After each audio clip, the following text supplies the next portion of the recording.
Gentlemen, we are happy to announce the arrival of the Honorable Governor. Check.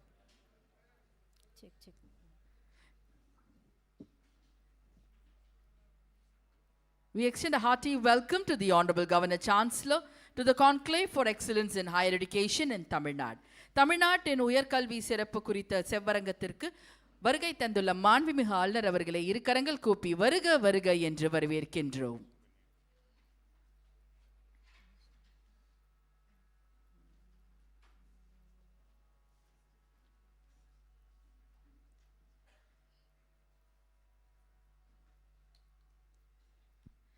National anthem followed by Tamil Thai Vaalthu.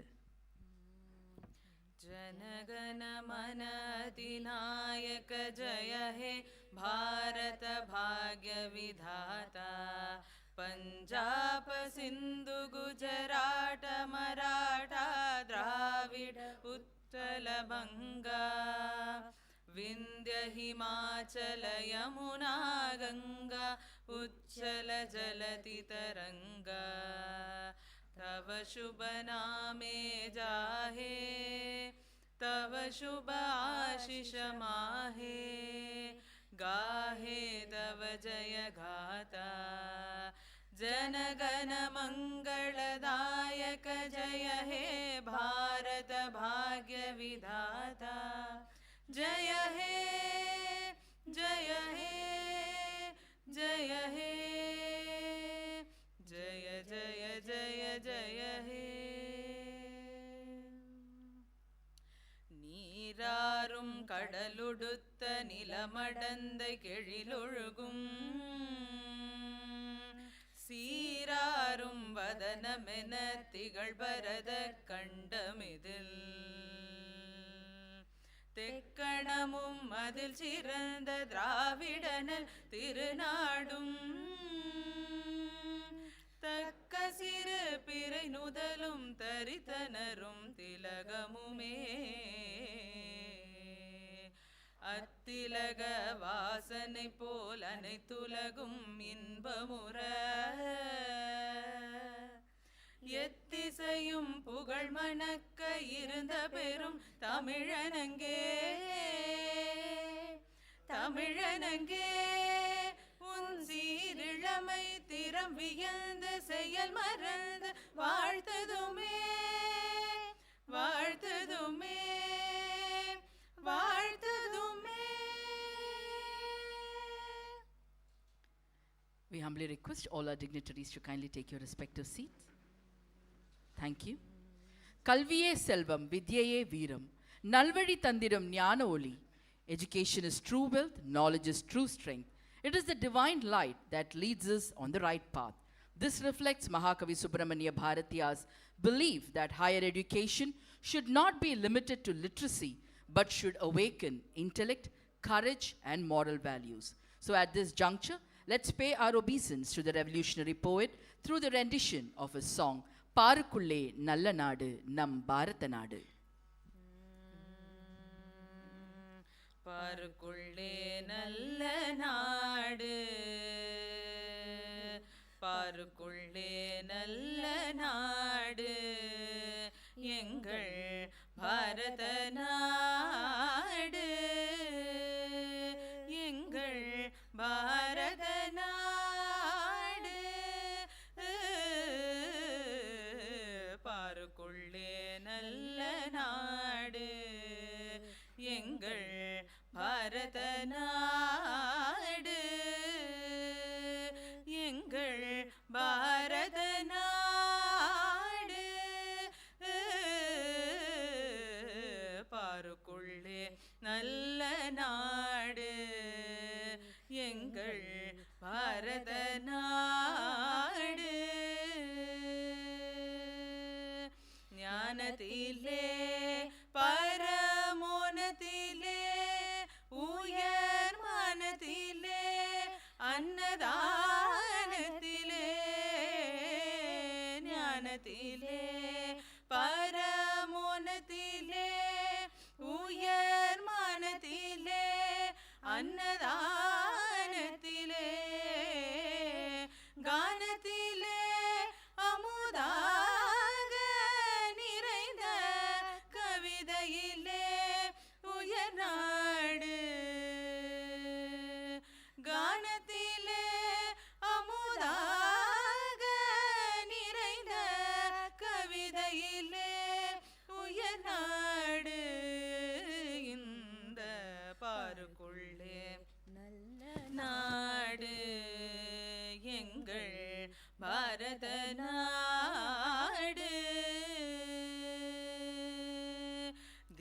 மனதிலே படை வீரத்திலே நெஞ்சில் இரத்திலே உபகாரத்திலே வீரத்திலே படை வீரத்திலே நெஞ்சில் இரத்திலே உபகாரத்திலே சாரத்திலே மிக சாத்திரம் கண்டு தருவதிலே உயர்நாடு தீரத்திலே படை வீரத்திலே நெஞ்சில் ஈரத்திலே உபகாரத்திலே சாரத்திலே மிக சாத்திரம் கண்டு தருவதிலே உயர்நாடு தருவதிலே உயர்நாடு உயர்நாடு இந்த பாருக்குள்ளே நல்ல நாடு எங்கள் பாரத நாடு எங்கள் பாரத நாடு பாருக்குள்ளே நல்ல நாடு எங்கள் பாரத நாடு எங்கள் பாரத நாடு பாரத நாடு பாரத நாடு. Thank you. Each wick of the lamp can be seen as a pillar of higher learning, knowledge, skill, research, innovation, and values. When lit together, they radiate a unified brilliance, just as universities and colleges together create a brighter future for our nation. We now humbly request the Honorable Governor Chancellor to light the traditional lamp, the Kuttuvilakku. We welcome Dr. V. Kamakoti, Director, Indian Institute of Technology, Madras, to light the traditional lamp. We welcome Dr. Pawan Kumar Singh, Director, IIM Trichy, to light the traditional lamp. We welcome Professor G. Ravi, Vice Chancellor, Alagappa University. We welcome the respected Principal Secretary to the Honorable Governor to light the traditional lamp, the Kuttuvilakku. Lighting the Kuttuvilakku marks the awakening of knowledge, clarity, and wisdom, the very essence of higher education.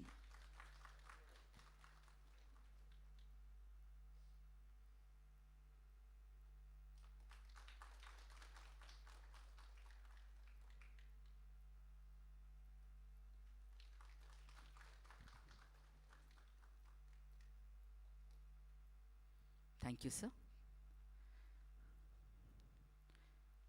Ladies and gentlemen, we now humbly request the respected Principal Secretary to the Governor, THIRU.R.N.RAVI IAS, to deliver the welcome address. Good morning, everybody.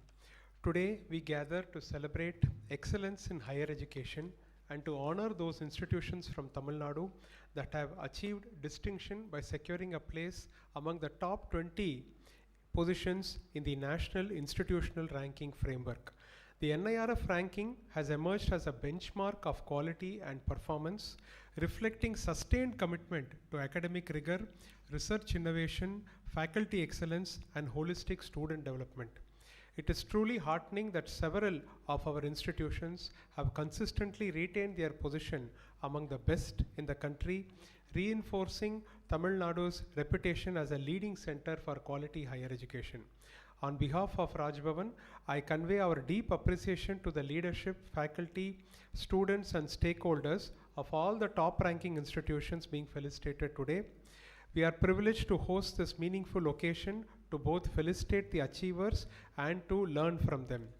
We look forward to hearing today from some of the top-ranking institutions as they share their success stories, insights into the strategies, innovations, and the best practices that have enabled them to reach the pinnacle of academic excellence. The presentations will not only celebrate success, but will also serve as an inspiration and model for other institutions striving for excellence. It is my privilege and honor to extend a warm welcome to the Honorable Governor, who has consistently encouraged academic excellence, innovation, and holistic education. I extend a warm welcome to the Director of IIT Madras, Director of IIM Trichy, Vice Chancellor of Alagappa University, Vice Chancellors of Central University, all other state universities and private universities. I extend a heartfelt welcome to the Director.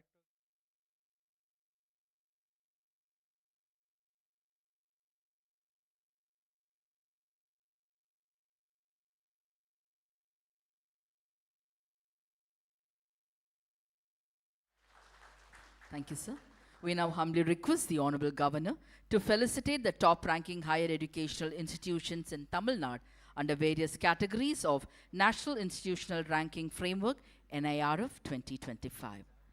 Ladies and gentlemen, the Honorable Governor will now felicitate Thiru Kamakoti, Director, Indian Institute of Technology, Madras, Chennai, who has been ranked number 1 in the overall category, number 1 under the category of engineering, number 1 in the category of innovation, number 1 in the category of STG institution, number 2 in the category of research institution, and number 13 in the category of management. Thank you, sir. The Honorable Governor will now felicitate Professor Dr. Ashwini Kumar, Vice Chancellor, Savita Institute of Medical and Technical Sciences, Chennai. They have been awarded rank number 2 under the category of dental, ranked number 11 under the category of medical, ranked 13 under the category of universities, ranked 13 under the category of research institutions, and ranked 19 under the category of law.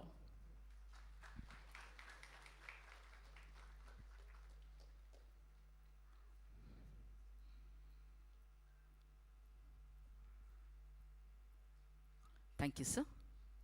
The Honorable Governor will now felicitate Dr. C. Muttamil Chelvan, Vice Chancellor, SRM Institute of Science and Technology, Chennai. The university has been ranked number 4 under the category of SDG institutions, ranked number 8 under the category of dental, number 10 under the category of pharmacy, number 11 under the category of universities, number 14 under the category of engineering, number 18 under the category of medical, and ranked 18 under the category of architecture and planning.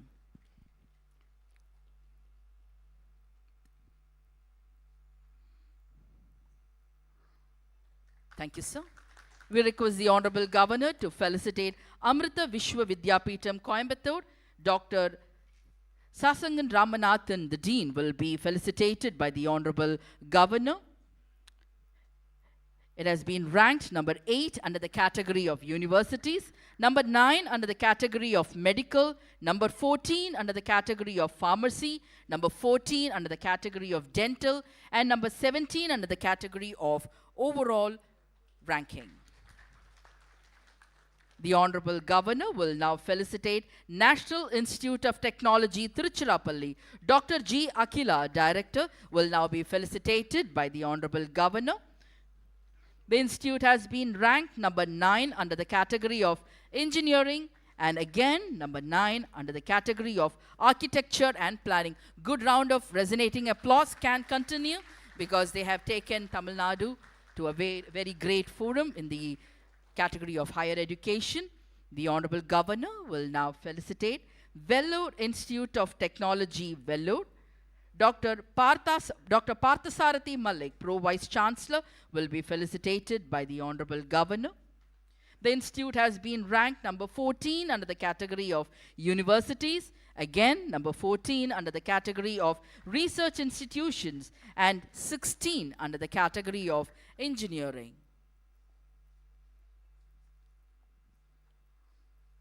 A good round of applause.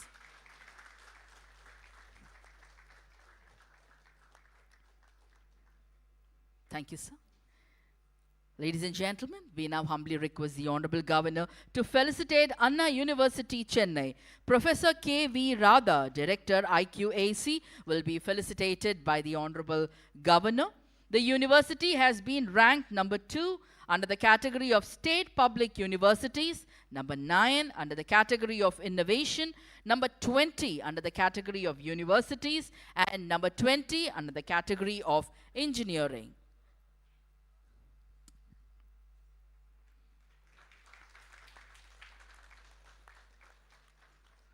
Thank you, sir. The Honorable Governor will now felicitate Christian Medical College, Vellore. Dr. Solomon Satish Kumar, Principal, will be felicitated by the Honorable Governor. The college has been ranked number 3 under the category of Medical.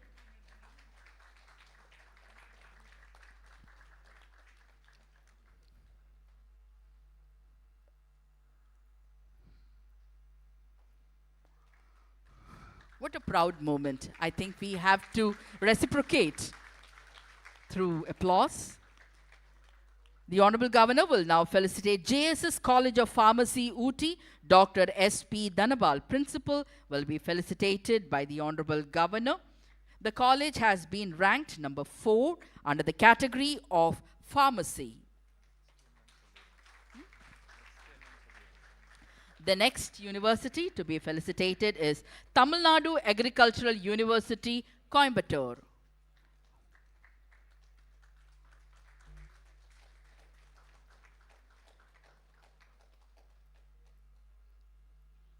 Thank you, sir. The Honorable Governor will now felicitate Tamil Nadu Agricultural University, Coimbatore. Dr. R. Tamil Vendan, Registrar, will be felicitated by the Honorable Governor, and they have been ranked number 6 under the category of Agriculture and Allied Sector. The next university to be felicitated is Shanmuga Arts, Science, Technology and Research Academy, SASTRA, Tanjavur. Thank you. The Honorable Governor will now felicitate Shastra. Professor K.S. Rajan, Dean, School of Chemical and Biotechnology, will be felicitated. And they have been ranked number 11 under the category of Law. The next institute to be felicitated is National Institute of Food Technology, Entrepreneurship and Management, Tanjavur.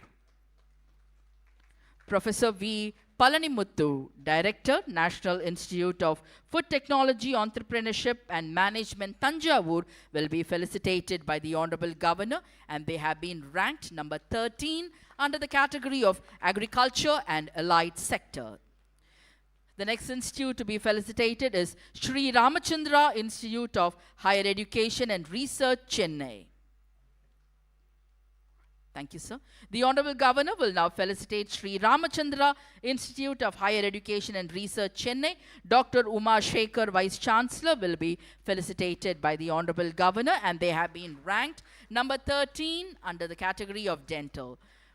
The next institute to be felicitated is the Madras Medical College and Government General Hospital, Chennai. The Honorable Governor will felicitate Madras Medical College and Government General Hospital, Chennai. The Vice Principal, Dr. K. M. Sudha, will be felicitated by the Honorable Governor, and they have been ranked number 16 under the category of Medical. The next institute to be felicitated is Meenakshi Academy of Higher Education and Research, Chennai.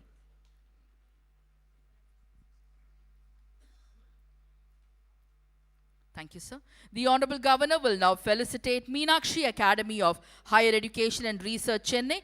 Professor Dr. C. Sridhar, Vice Chancellor, will be felicitated, and they have been ranked number 16 under the category of Dental.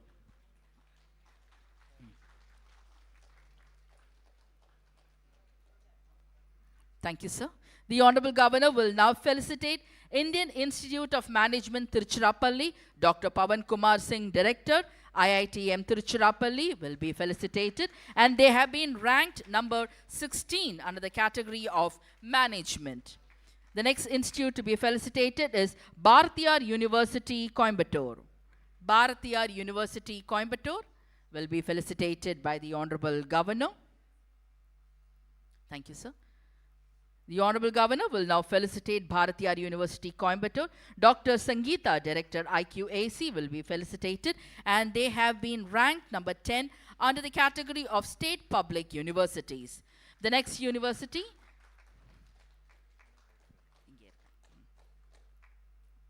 Thank you, sir. The Honorable Governor will now felicitate Alagappa University, Karaikudi. Dr. G. Ravi, Vice Chancellor, Alagappa University, Karaikudi, will be felicitated by the Honorable Governor. And they have been ranked number 14 under the category of State Public Universities.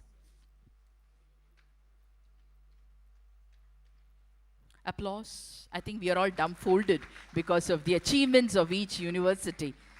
That's the emotion.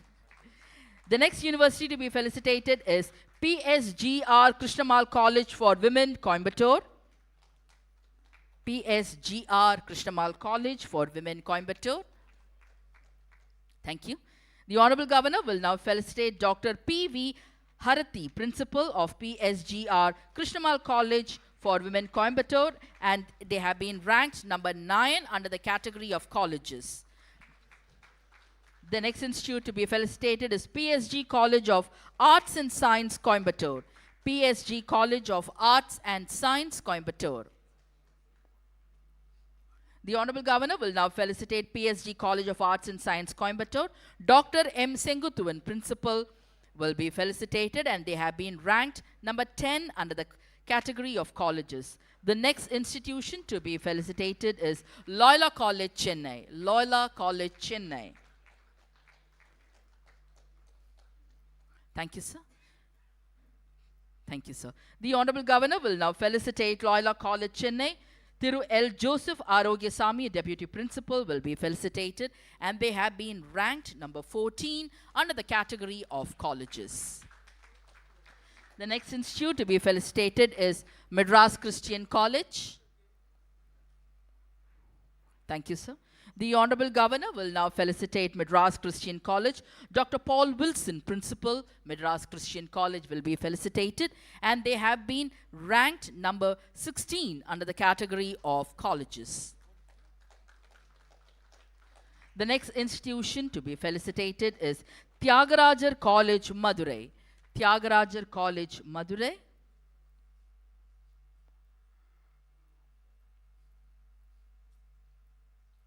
Thank you, sir. Thank you. The Honorable Governor will now felicitate Tyagarajar College, Madurai. Dr. D. Pandyaraja, Principal, will be felicitated by the Honorable Governor, and they have been ranked number 20 under the category of colleges. The next institution to be felicitated is University of Madras, Chennai. University of Madras, Chennai. The Honorable Governor will now felicitate University of Madras, Chennai. Dr. R. Jagannathan, Professor and Head, Department of Geography, will be felicitated, and they have been ranked number 18 under the category of State Public Universities. The next institution to be felicitated is Bharathidasan University, Tiruchirappalli. Bharathidasan University, Tiruchirappalli. The Honorable Governor will now felicitate Bharathidasan University, Tiruchirappalli. Dr. Arthur James, Coordinator, NIRF, and they have been ranked number 16 under the category of State Public Universities.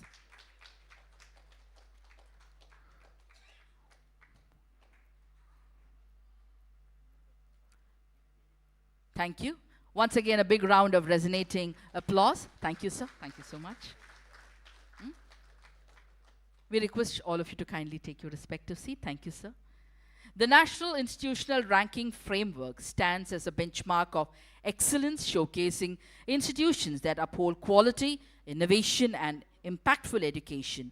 We warmly welcome the esteemed universities to share their best practices and success stories that have propelled them to the top ranks across various NIRF category.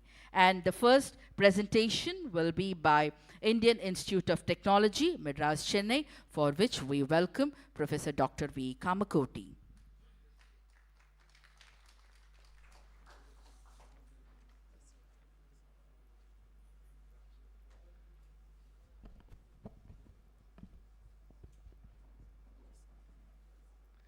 At the outset, I thank the Honorable Governor of Tamil Nadu, THIRU.R.N.RAVI, for giving us this opportunity to meet and basically share some of the good and do's and don'ts with respect to NIRF. NIRF has now turned out to be one of the most transparent, most robust, and a very important indicator in the way we run the institutions. It is giving us a lot of pointers, many of them very closely associated with the development of the institution. And what we have seen over the last 10 years is that every time we try to improve a parameter, that leads to something that is good for the student, and ultimately the benefit reaches the student, and that is something wonderful about this particular mechanism. We also, this time, as we heard during the award function, that there has been also a third-party audit in terms of seeing the correctness of this data, and a lot of provisions are now being made so that people can look at the data of other good performing institutions and also derive certain experiences from that and move forward. And if you have any clarifications on that, you can actually reach out back to the NBA and ask them what is, and ask them to prove the correctness of this data. I think no other national institutional ranking framework anywhere in the world has such an opportunity. I think we must thank the Ministry of Education for putting this together. So with this as a background, so IIT Madras, we've been thankful to God, thankful to all the well-wishers, and a lot of work that we had put in. We had been number one in engineering for the last 10 years consecutively, number one in overall for 7 years consecutively, number one in innovation, so we came from number 2 to number 1 this year, and number 1 in sustainable development goal, about which I would like to talk a bit to basically tell what is happening in that framework. And we always are behind Indian Institute of Science, of course the mother of all institutions in terms of research. We are number 2, but we are trying to close the gap there also. So let us very quickly go and look at this particular aspect of sustainable development goals. So there are 17 sustainable development goals that are promoted by the United Nations, and every project, every institution, every governance, everything must be aligned with this SDG, and that is the goal of multiple interactions which had been in the international forums, including the G20 that we had. So several international rankings have started introducing sustainability as a parameter. For example, QS has a separate ranking for sustainability. And so we also thought that sustainability must be a vertical inside, and that is what is introduced here. And there are 5 important aspects on which sustainability is basically evaluated. Number 1 is on the environmental resource management, which also takes into account how much electricity you spend, how much water you spend, and how much of green cover you have. So many parameters had been introduced, and I'm sure this will basically ensure that meeting some of these parameters, competing on these parameters, I think will be a very important way by which we make the institute sustainable. Actually, charity starts at home. We need to practice before we preach. I think as institutions, when we start working in these areas, I think a lot of good practice at home will give us a lot more insights, and this is a very important parameter. The green campus initiatives also are, for example, electrification of your vehicles, lot more of solar, lot more of water recycling, etc. And then sustainability focused research and innovation. So what has happened now is that there is now a way by which the Scopus and other journal publications, it's not necessarily that you need to have a sustainability as a keyword, but now they are going deep into it, and now they are rating papers in terms of how much they are aligned with the different goals. And so there's now a robust mechanism, actually powered a bit by AI also, to find out how much alignment our research and development has with sustainability. And so it is also a good practice for all of you. One thing that I had been talking about at IIT Madras, which we may follow, is that every thesis today that is submitted, whether it's a BTech thesis or a MTech thesis, any project work, we please add one small one paragraph at least on how it is affecting one of these 17 sustainable development goals, one or more of this. And I think that will be a wonderful step ahead. And so that is one part. The second part is that every course that we introduce, there can also be, see, it comes to your board of studies, etc. There can also be a small discussion on how, or one paragraph on how this is going to be aligned with the sustainable development goals. And please introduce a couple of electives in SDG. I think at least 2 electives we can do. We are working on it. I can also share with all of you. So what we are doing, and we can start that effort. And today, many schools, I'm sure at least 2 or 3 schools in Tamil Nadu, we have started the Center for Sustainability or the School of Sustainability. I think that is also very important. If we can have those things, I think that will be growing very much into this. And of course, the curricular contribution and governance and transparency. So this also brings up the ESG part of what the world is now prescribing. I think this is a very important parameter for all of us, and let us work towards it. And we will share all the good experiences.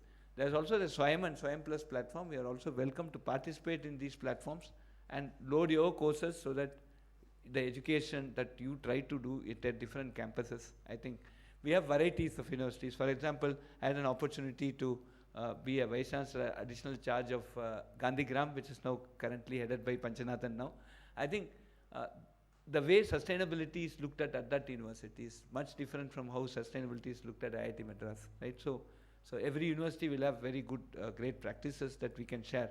And overall, we can bring a very sustainable educational framework for the Tamil Nadu. So this is one very interesting and important lesson that this particular parameter of NIRF teaches us.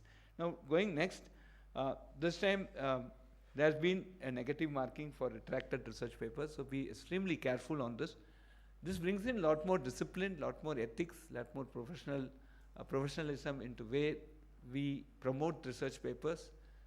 So there should be some, especially on the experimental side, there must be a very, very strong, rigorous mechanism by which the correctness of these papers be established.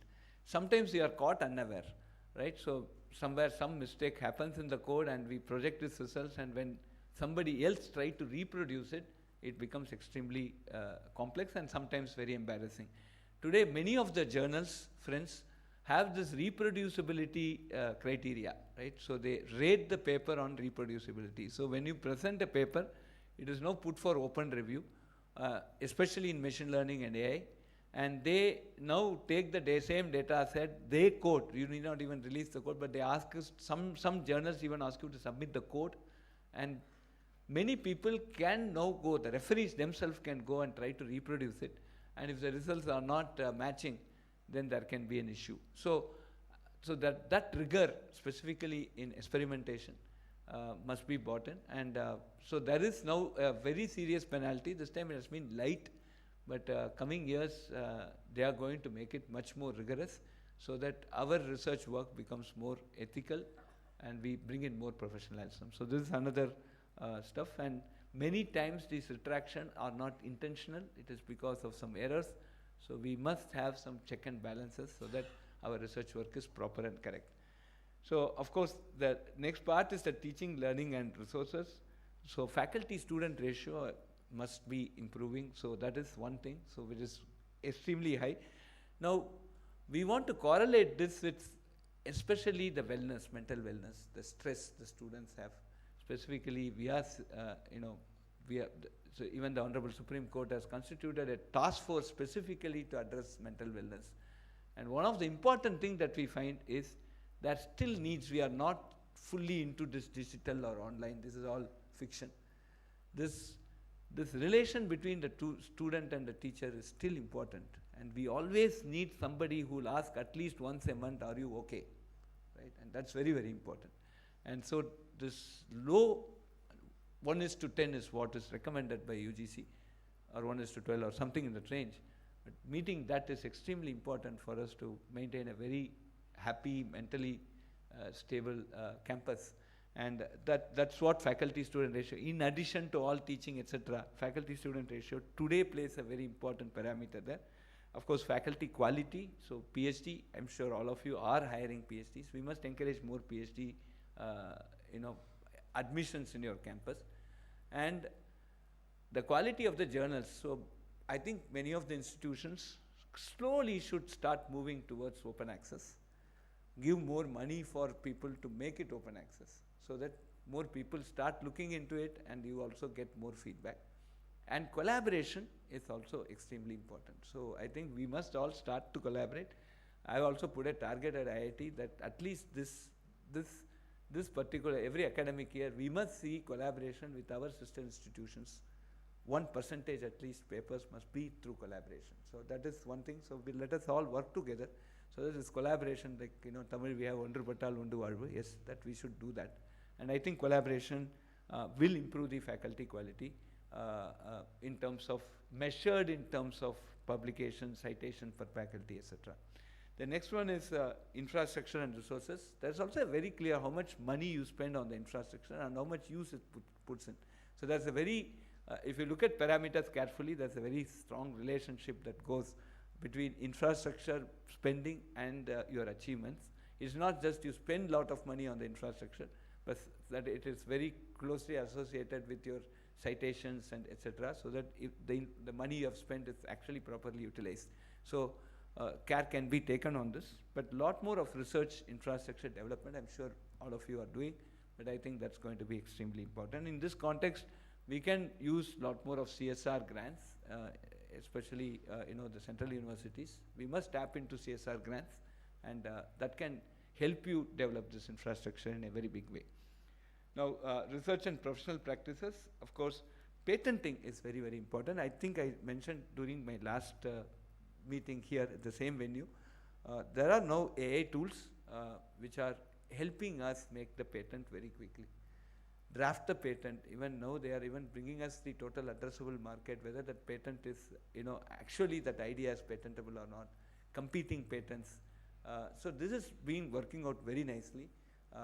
IIT Madras, last but one financial year, we had 382 patents. Last year we closed with 417, and this year they are very confident to close with around 500 patents. So we are moving in the direction. So there is a AI tool. So I strongly request all of you to visit IIT Madras, have a look at the tool. It's not very costly also, and they are offering it at a good academic pricing. I think that's, and also it's a Swadeshi tool. It's not some tool that is abroad, because if you use a tool search abroad, we don't know where that data goes. Friends, I hope all of you are aware of NIRA. Every institution head must be aware of the NIRA incident, where there is an oil company which was purchasing some deal with Russia, and Microsoft pulled the plug, and they had to go to court to access their own email and data, right? So that was the status there. So Swadeshi is very important. I hope most of us are moving to Zoho, and we should also look at this Indian tool, right? I have reservations in submitting my idea to a foreign tool. So we have an Indian tool. So I strongly urge that you come here, and of course funded projects and collaboration. Every faculty must start writing. Today ANRF is becoming quite big. ANRF today, sorry madam, how much time I have? If you want me to, a little bit. So I just want to, okay, thank you. So ANRF is becoming big. ANRF comes out with almost every week one announcement. Okay, I'm also very proud to tell IIT Madras alumnus Shivku is actually heading that, and so he's also traveling incessantly to multiple institutions. He's also asking for feedback. So I think ANRF has lot of funding proposals, and every faculty, whether you get or not, friends, first 7 proposals of me got bumped. Okay, the 8th proposal was co-written by one Swaminathan of IGCAR and myself, and that got accepted. After that, I had now got around 140, 150 projects I've totally executed. But the point is, first to 14 proposals were rejected. So this is very important. So every faculty must, at an early young age, must start submitting these proposals. Don't shun away from submitting. Go and meet the committee, stand in front of the committee, present. They will ask you a lot of questions, many times irritating, many times you feel it is stupid, but it will be very thought-provoking down the line. I think this experience you must get, and please encourage all your faculty to go. And now ANRF is not only for central universities or state university, government organizations, it's also for private, right? And the next resource I want to talk about, there is startup that is coming up. Today, number of unicorns that your students have done.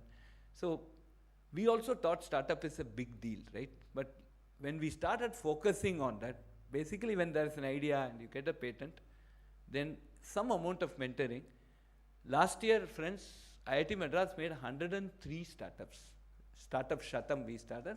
Every third day one startup should be born at IIT Madras, and these only 52 of them are from IIT Madras students. 51 are outside IIT Madras. Any student who walks in, and we now have this 10x.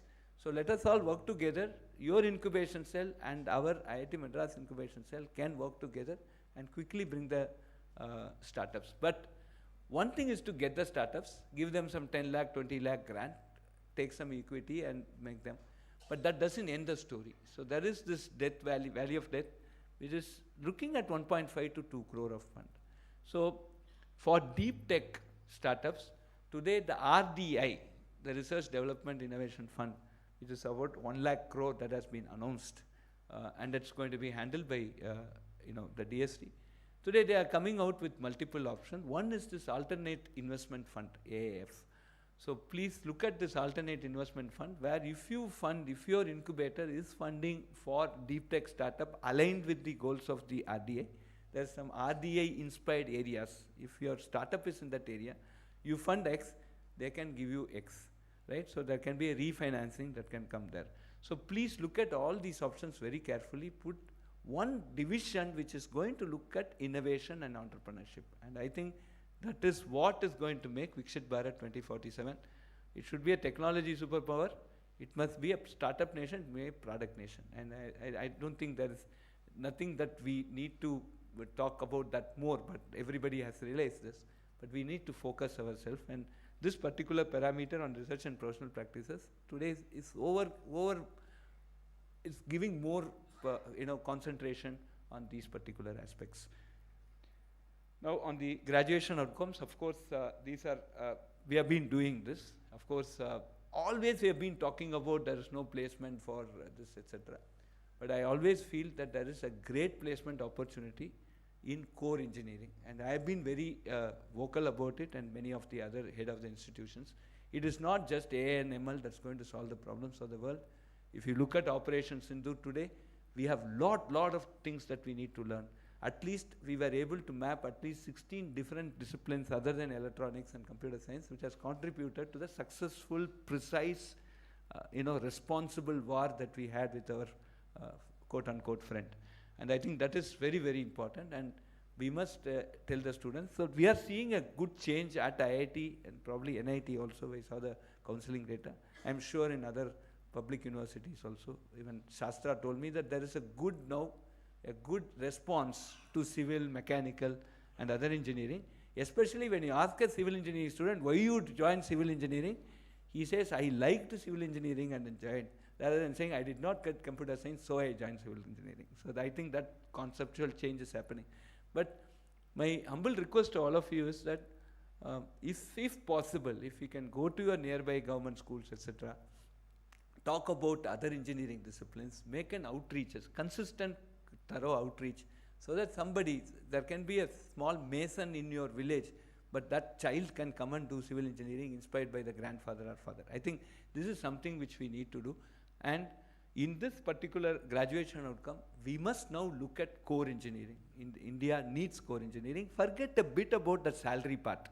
The salary is also, we are also talking to NBA saying, salary is not the criteria. How much diversity we had in placement should be a criteria. But I think we will impress upon them. But I think that is one part that we need to take care. And of course, outreach and inclusion, I think all of you must start looking at online education, because we are all the top universities. Today, friends, with the online education that we started, we have 49,000 students at IIT Madras in our BS Data Science and BS Electronic Systems. And I'm very proud to tell you that 8,000 of them have less than 1 lakh per annum, right? And they are graduating very well. The salaries they get after a data science certificate program is around 6 lakhs. After a diploma, they get around the 10 lakh border. But after a BS, they are touching 24 lakhs. So I think this is a game changer for the poor. I think SDG 4, giving quality, affordable, accessible, equitable education for all. I think we must start this online mode and a more digital mode. I think that is one very important outreach activity that we need to concentrate on. So the last is on the perception. Of course, there are a lot of debate on the perception. Even Minister was saying that, perception, so everybody will look at IIT Madras as great, right? So what is the great deal about having 10% on perception? But foreign ranking today has 45% marks on. Everybody asks, where are you in the thing? I said 45% out of syllabus. I don't know. I don't know what is happening there. But 10% is given on perception. Maybe there'll be more comprehensive analysis on this and make it more robust, and whom you ask for, right? But importantly, a very good relationship between all the people who employ your students, because at least 60 to 70% of the students come to you for employment, keeping employment in mind. And a good relationship across the academic community. I think this is what perception teaches us, and we should work together to become more seen across the world. So these are the points I had. So thank you very much, and let us all work together. Now we have around 17 institutions in top 100, right, this year. Now we should go to 25, 30, 40, and probably all 100 institutions should be from Tamil Nadu. This is our great. Thank you very much. Thank you, sir. Thank you so much. Next, we welcome Anna University, Chennai, who will be making the presentation, and the duration is for 4 minutes. All the other universities and institution, 4-minute duration is being given for your presentation. Thank you.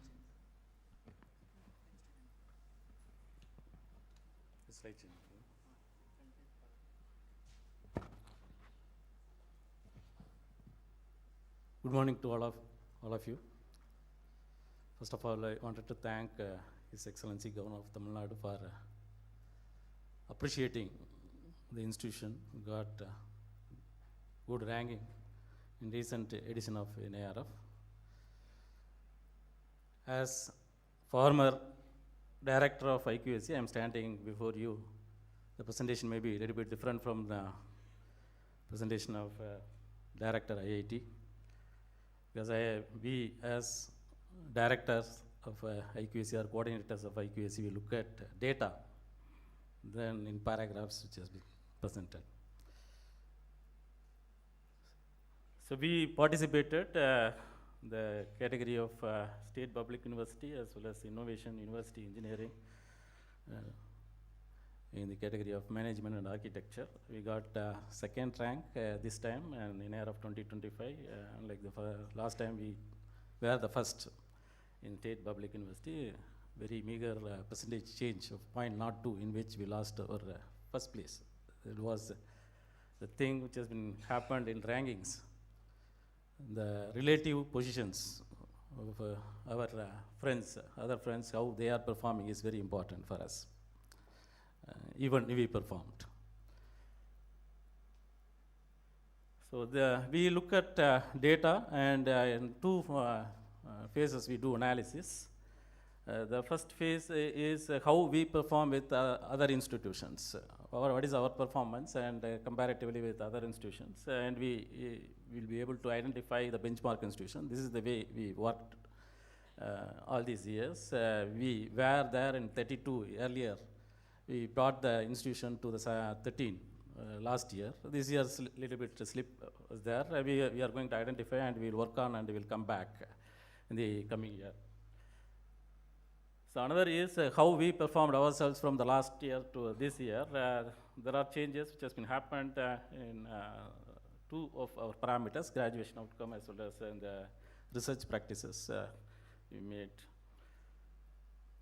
And further, we look at individual parameters of NIRF in teaching, learning, and resources. Some of the efforts we took last year to recruit people, faculties with required qualifications. We succeed, 134 faculties already recruited, and another phase of process which has been started already. So this will impact not only in teaching learning, part of ratio of faculty with students, it will also impact in the next parameter, the research, in which we need to have satisfy some of the parameters like publications and quality of publications. So in that line, this recruitment will help. And we do affected by the admission, which has been happened, the medical admission after engineering admission. There were lab seat even in Anna University because of this. That will be, that has been filled with lab seat has been filled with later entry students. So this time we will be able to succeed some improvement in student strength. And in the spending also we will be able to a little bit improve, show some improvement by having a look at how the operational expenditure is enhanced. And in the research and professional practices, you know that the publication, quality of publication are the major parameters along with the patent, as Professor said. We do have improvement in all the parameters in research and professional practices. Still, we have to work on what way we can improve. As I said, the faculty recruitment is one way, and another is already we got impressed by the research park of IIT Madras. And we are in the process of having our own research park soon. Apart from that, there were commitments for postdoctoral fellowship introduction and enhancement of the stipend given to the research scholars. It may be, now it is 50, maybe the coming year it will be 250. In that way, we are going to work, and we will be able to succeed in our mission. And in graduation outcome, a little bit slip is there. We have to work on, as Professor said, we have to work on the academic rigor factors. We have to identify the weaknesses of these parameters, and we have to do some steps, as it has been mentioned here. The result analysis we made, and where we lagged, how those things we are going to do. And outreach inclusivity, in regional diversity, there are two parameters. One is other state, as the policy of institutions. You cannot do anything on that, but the international students can be accommodated there. And women diversity, we are already saw some improvement. Other than that, easy, the economically and socially challenged students were provided with support for their education. We started working on that, and the other parameters we already met the benchmark value. And in perception, in state public university, we are met with the required impression in others' minds. But the other parameters we have to work on, and we have to improve a lot. So with our visionary Vice Chancellors, we will be able to position ourselves in innovation ranking in top 10. We were 10 in last year. This year we moved one position, 9 there. This is due to the efforts which has been taken in the short span of 5-6 years. So we will be going up in the coming years with the other efforts we made on this area. So this is what I wanted to convey. Thank you very much, and Jai Hind. Thank you. The next institute for presentation will be by Savita Institute of Medical and Technical Sciences, Chennai.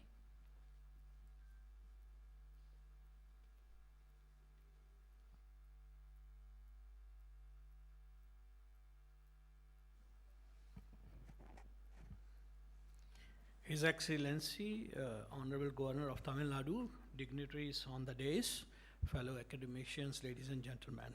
I bring to you the greetings of Honorable Chancellor of Savita University, Dr. N.M. Virayan, and Pro-Chancellor, and also all the faculty members. Here I'm going to make a brief presentation which will be different than the last two presentations, to tell you how SIMATS has excelled and made a mark in NIRF rankings. If you look at our achievements, there's a lot of if you look at our achievements this year, this institute is relatively young as far as university is concerned. It attained deemed university status in the year 2005. Of course, we were established in 1988 as the dental college, and we have two campuses. One is 40 acres, another one is almost 200 acres, and we have 15 constituent colleges, which includes medicine, dentistry, nursing, physiotherapy, occupational therapy, pharmacy, physical and sports science, engineering, architecture, design, liberal arts and natural sciences, law, management, and hospitality.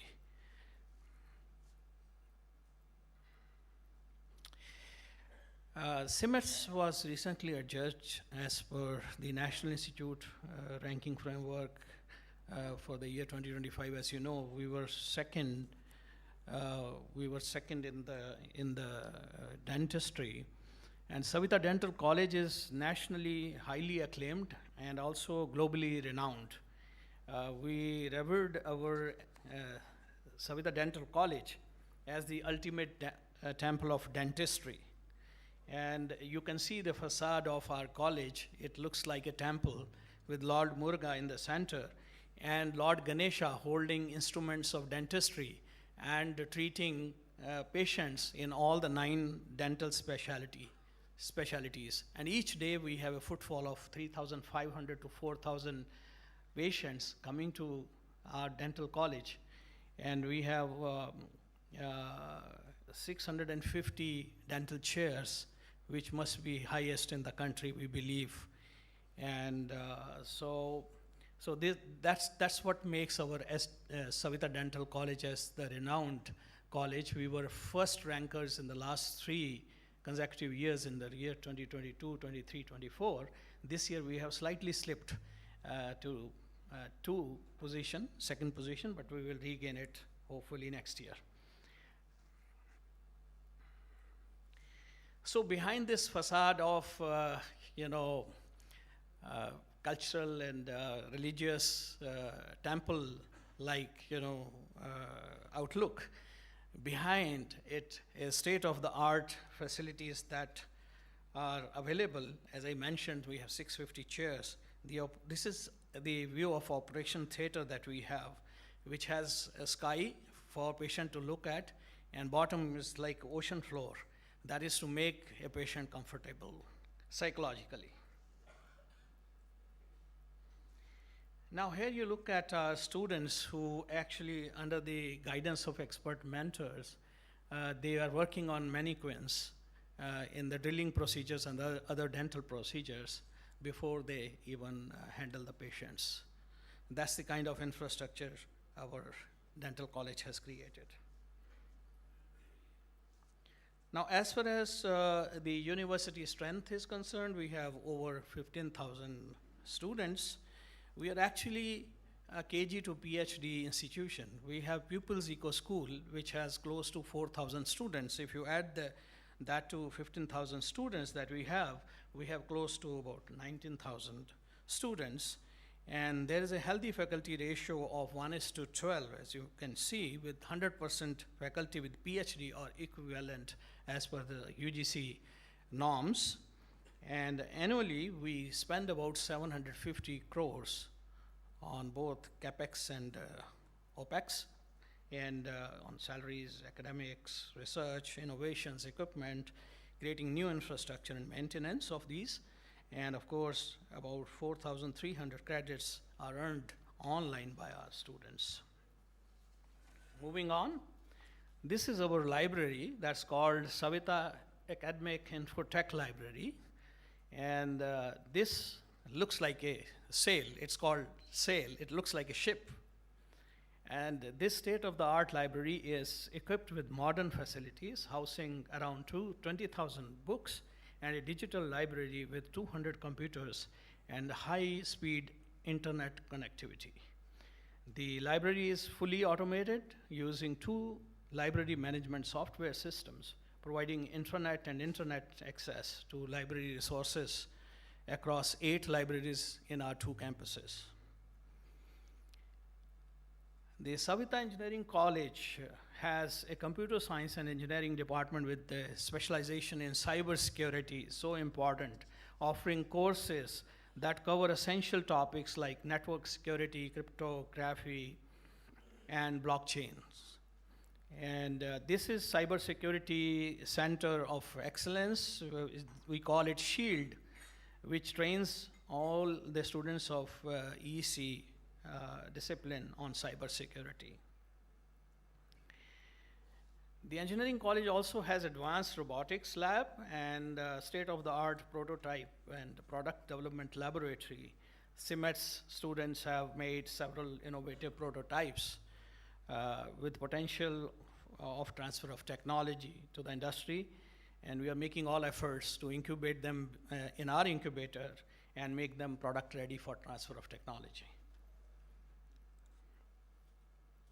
The university invests heavily in research and innovation. As a result, from 2022 to 2024, we published about 33,000 papers in the Scopus and Web of Science journals, and which are highest perhaps in the country.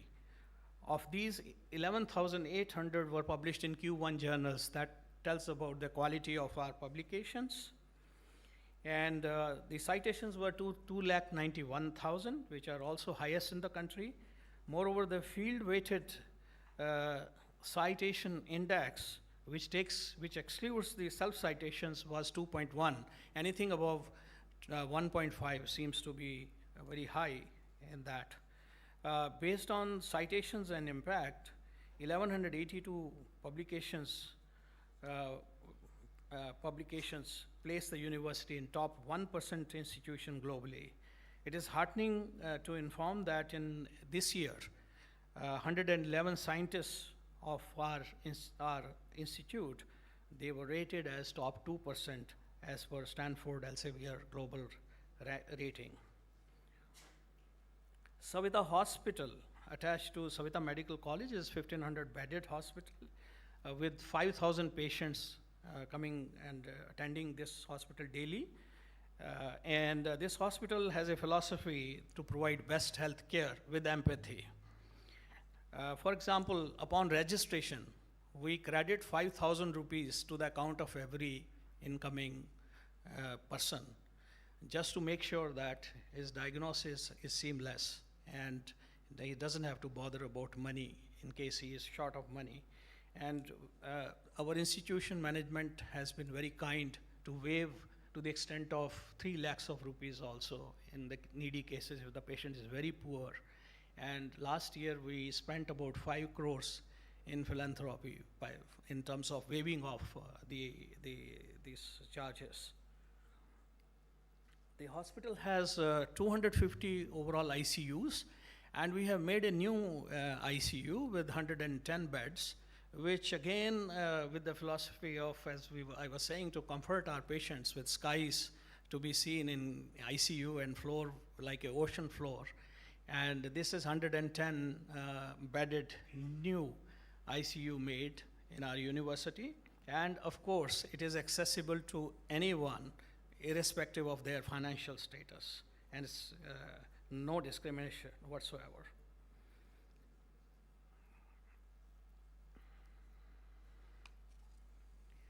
So here is our new Sprout clinic. This is Savita Pregnancy Rejuvenation and Ovulatory Uterine Therapeutics. We call it Sprout.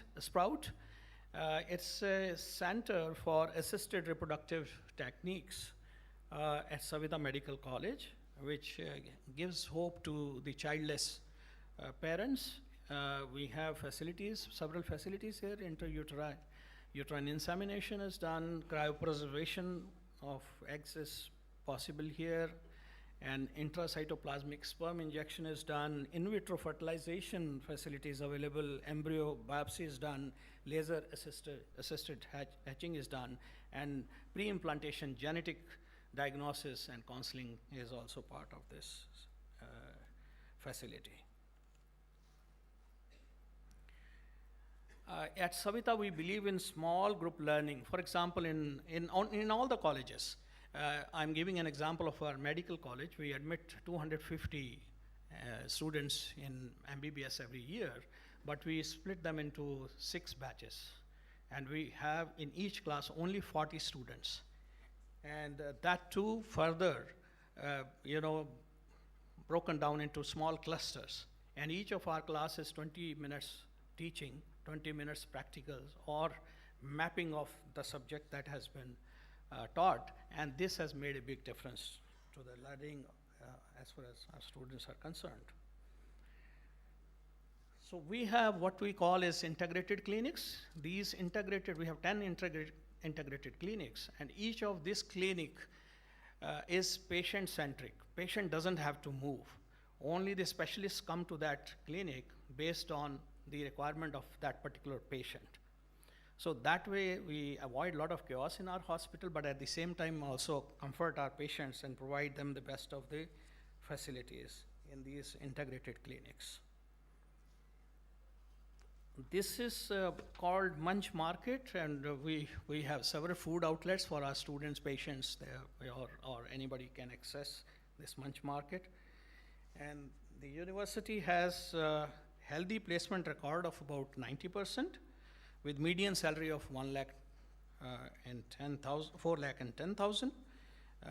And we have 241 PhD graduates enrolled, and every other week we enroll more and more PhD students on a regular basis and part-time basis. As far as gender equity is concerned, 80% of our admin staff are women. The campus has students from all over India, and as we have 9,230 students from other states, and we have about 120 students who are from other countries, especially of NRIs families. So to sum up with all the facets and the features that I have just now spoken about, a consistent record of innovation in education and research, and significantly large investment, the university is fast climbing up the ladder of Indian and international rankings. At the very core of our university, at the very heart, is the teaching with passion, research and innovation to stay ahead of the curve, and clinical services with empathy to all the patients irrespective of gender or financial standing.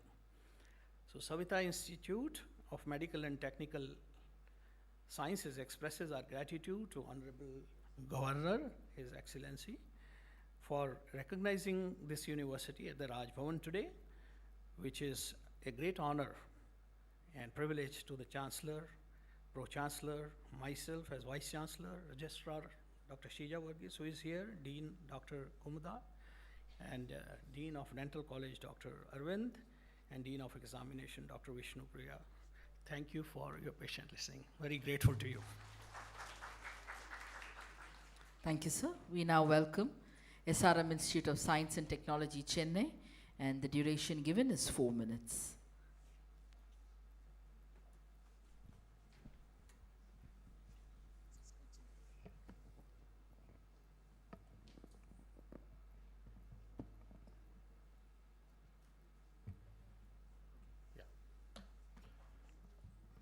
Honorable Governor of Tamil Nadu,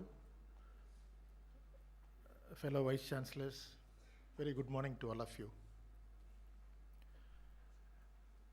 NIRF 2025 ranked the higher education institution in India under 17 categories.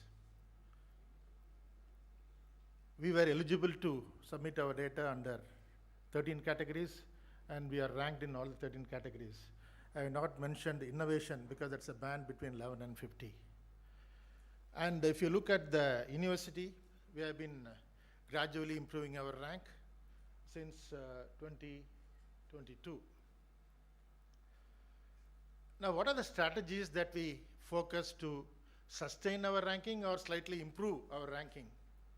One is the faculty recruitment. As you know, teaching learning resources, it takes about 30%, it gives 30% weightage, research 30%, so more focus is made to these two categories. We focus at a faculty-student ratio of 1:15, though many other regulatory bodies say it's 1:20 and all. So consistent focus on 1:15 improves our ranking.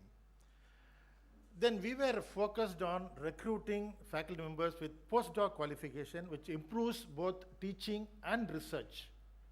There are a few departments in the university which recruits only postdoc qualified faculty as assistant professors. As on date, we have close to about 200 such postdoc faculty members who has really helped to improve the teaching learning process as well as the research. The third one is the spending. As far as the academic spending is concerned, close to 85% of our spending is towards academic and related activities. So in that way, we maintain a rigor in academics. Now coming to research, we have a dedicated Directorate of Innovation and Entrepreneurship, which focuses on innovation, entrepreneurship, and also the patents. Now patents are very, very important. In the last 4 years, we have 485 patents which are granted. And then at some point in time, we were locked. What to do beyond that? So we formulated what is called as the Industrial Research and Innovation Summit, where we invited the industry experts to visit our campus, showcased all our innovation things to them. Some were at the level of TRL 4, 5, and 6. I'm very happy to say that the industry experts who came into the campus and saw our innovation, at least 10 or 12 have gone to the next level of technology transfer, or in some cases, they'll become an entrepreneur by themselves. So patents is taken care by that. Of course, we have a dedicated research park. This was started about 7 years ago. We have a state-of-the-art facility. And by looking at the facility, there are more number of research scholars opting to join SRM IST, and therefore good research is happening. A lot of publications are happening. And as on date, we have close to 4,000 plus research scholars working for their PhD at SRM, and 2/3 of them are full-time research scholars. Now this not only says about the publication, so initially we were looking at the quantity of publication quality. Now our focus is more on quality. We encourage our students and faculty to publish in Q1, Q2 journals. It's 63% of our publications are in Q1, Q2 journal. So that leads to the next level of quality research. Then the support, student aid. In case of engineering, probably you are aware that the number of students opting to do master's degree is on the decline. So we started giving some sort of fellowship to the students who opt to do their master's program at SRM. So in that way, we could attract more number of master's students, and in turn, we make them to do some quality research, and then that also adds to the publications. And as a university, we give a fellowship of 31,000 per month to the full-time PhD scholars. So these are some of the points that we have been working in the last few years, which is really helping us to at least stay at the same level or improve further. With regard to graduation outcome, one of the things is our number of PhD getting awarded is more, keeps on increasing year on year because of the enrollment of PhD scholars. And then the placement, Corporate Connect, we have a close network with about 1,500 plus companies, which help our students in getting some internship or placement. They are there as a professor of practice. Some of them are mentoring our students. Some of the faculty go to their companies. And therefore, that's a complete ecosystem where the industry, academia network is becoming stronger year on year. Of course, diversity is one another component. The infrastructure that we have, the amenities that we have, the hostel that we have, the clubs that we have, it attracts a lot of students from India, and therefore it's a pan-India campus. We can call ourselves as a mini India in that.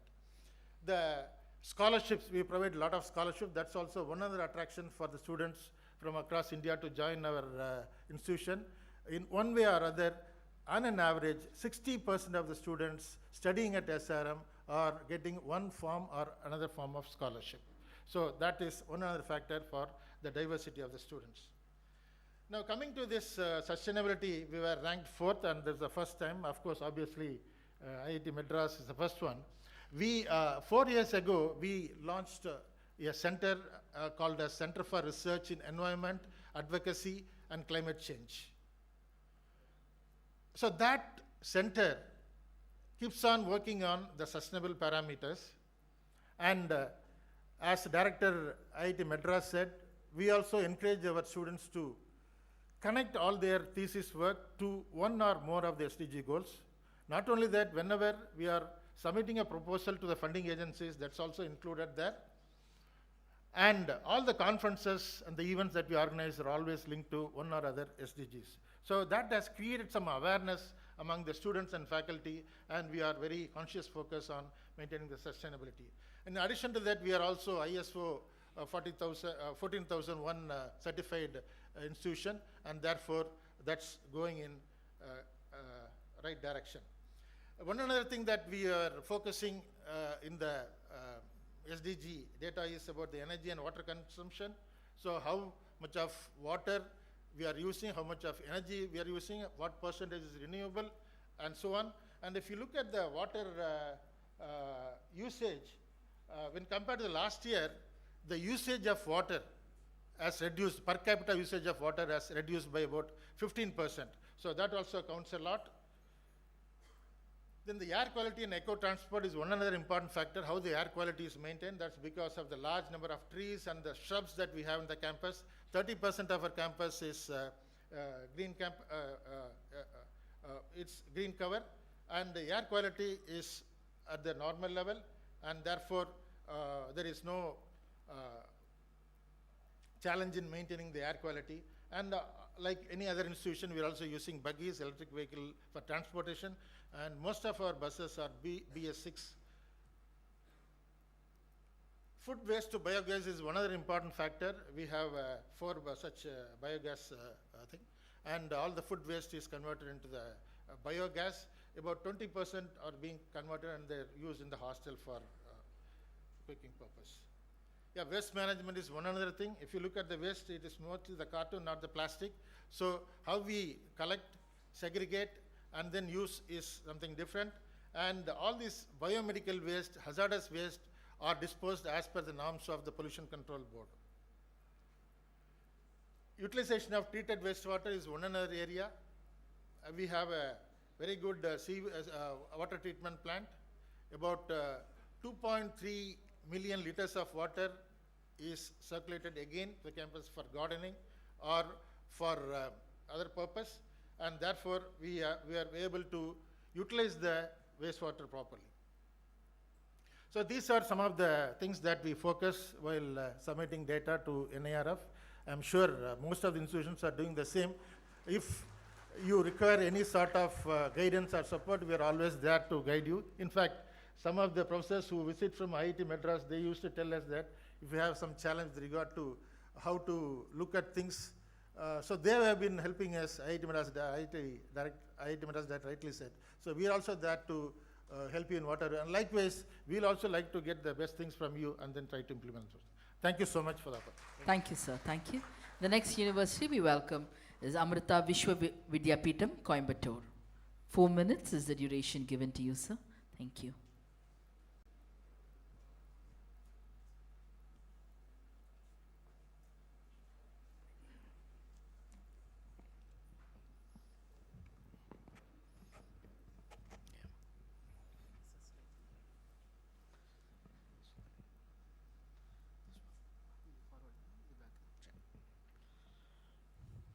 Om Amriteshwariye Nama. Thank you, Honorable Governor Sir, for inviting all of us here and felicitating us. It's a pleasure to see a lot of my friends here, and on behalf of Amrita's Vice Chancellor, Dr. Venkatrangan, I thank and welcome all of you. It's a very interesting thing that everybody went after data. I think each one of you sitting here on the stage and off the stage understand TLR, RPCU, GOOI. Everybody knows all the parameters, but the human touch is very important. I think where Amrita stands apart and what we do is that human value and the human touch. It's not a print on paper. It's about education for life for the Gen Z kids. All of you as parents understand that you cannot separate them from their mobile. Neither can you, some of you young ones. So what are we doing? So all these TLRs and RPCs are great. They will fall in line if you do the right things that India started way back. India started everything doing right way back, and now we transitioned and followed some policies and things, and now we're falling back in line with what India stands for. Amrita is not about chasing a lot of numbers. We are into 10 campuses, multidisciplinary. So we are one of those privileged universities who can do a lot of research that impacts society. Our money, our time, and every effort that is spent is to ensure that every bit of our effort reaches the society. And scholarly output is just one aspect of it. If you look at what have we done, first of all, our FSR is to 12.6. That's great. We are one of the few universities that can say that we are less than 15. That's great, but what do you do with the faculty? If you look at all of the things we have done so far, we have changed the way the students learn their things. So TLR impacts RPC, RPC impacts GO. These are not silos. The minute you follow these little changes, tweaks in your pedagogy, choice-based, everybody has it, project-based, I bet you all of you have it. None of this is new, but are you passionately implementing that Amrita does? And this fast learner, slow learner at the bottom, I'll come to the top right. This is nothing new, sir. This has been talked about for what, 20 years. Fast learners, slow learners, but I will tell you today that if you touch your heart and talk to yourself, you see most of the students are migrating towards slow learners because they are busy with their phone. The distractions are migrating them from being smart to being dumb. What are we doing at Amrita? We slow down that pace. We take care of them at an individual level. That TLR is just a number, but that has a lot of impact on the graduate outcome because we are reversing that process. We're trying to make more students use their brain, use their smartness to come up with products for Atmanirbhar Bharat, Make in India. So this slide is not a very simple slide. It's about a transition from the old India, new India, back towards what used to work in India. Now the top right, that's a very important thing, it's called live-in labs. Our pedagogy is not about those arrows on the top. The students, at least maybe 6,000-7,000 of them, have visited villages in India. Visited villages is not about picnics, staying there. Now I want one of you to stay in a village for 2 weeks and understand the issues in that village. You will not be able to stay for a day because there are no comforts. So that's what we do, and if you look at what was done and how it has impacted, we have covered 21 states through students. You talk about sustainability, sustainable development goals. Amrita is ranked 41 globally. And those are because, and this is not the first time, this is 41 this year, last year we were 81. We have made significant impacts, and those impacts are measurable, which is mentioned on the top. How many beneficiaries, how many people have you really affected, benefited from it? It's not about a campus and trees, it's about actual people benefiting. And that's what we stand for at Amrita, and what you see on the bottom is an output of that, a scholarly output, where a student and a faculty, a whole team has gone, spent time in villages, they've deployed solutions, and a product of that is a scholarly output. So what you see for our RPC, whether it's quality of publication, quantity of publication, all that is a byproduct of millions of people benefiting from an educational institution that is built grounds up on real holistic values. And I'll finish this up on the, if you look at our OI, it's important that our chancellor is a woman, a divine mother, Mata Amrita Devi. 70% of our top directors and deans are ladies. I'm proud to be a minority, 30% in that institution, but it is governed by ladies. So WD, you can't beat us. You have to empower women, and we do that. Regional diversity, all of our students, along with faculty, go to so many villages.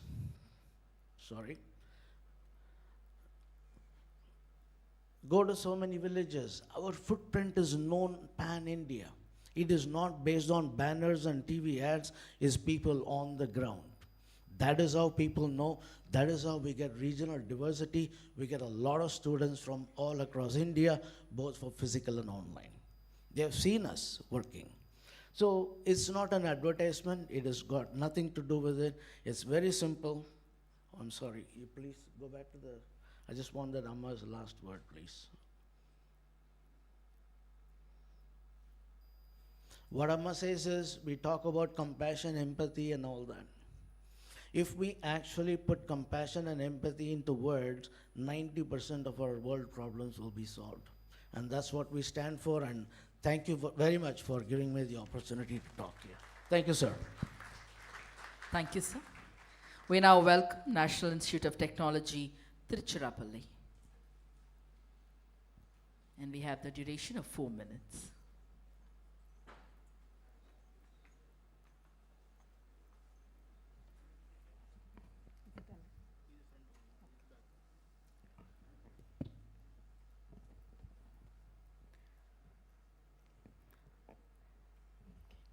அனைவருக்கும் வணக்கம். Thank you, His Excellency, for giving the opportunity to share all our thoughts to the wonderful gathering. So I would like to thank my team members who are all here, myself and Dr. S.T. Ramesh, Dean Academic, and Dr. V. Shankar Narayanan, Dean Research and Consultancy, and our Registrar, Dr. S.S. Kumar, and NIRF Nodal Officer, Dr. Gandhimati.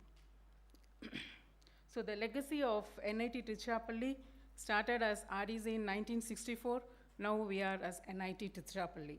So if you take a number of students, more than 7,500 students, including top-ranking JEE aspirants, and highly qualified teachers, and flexible and industry-aligned curriculum in line with NEP 2020, and we have strong and sustained engagement with industry partners, and alumni network is very strong with us, and our undergraduate and postgraduate program are accredited by NBA, and state-of-art laboratories accredited by NABL.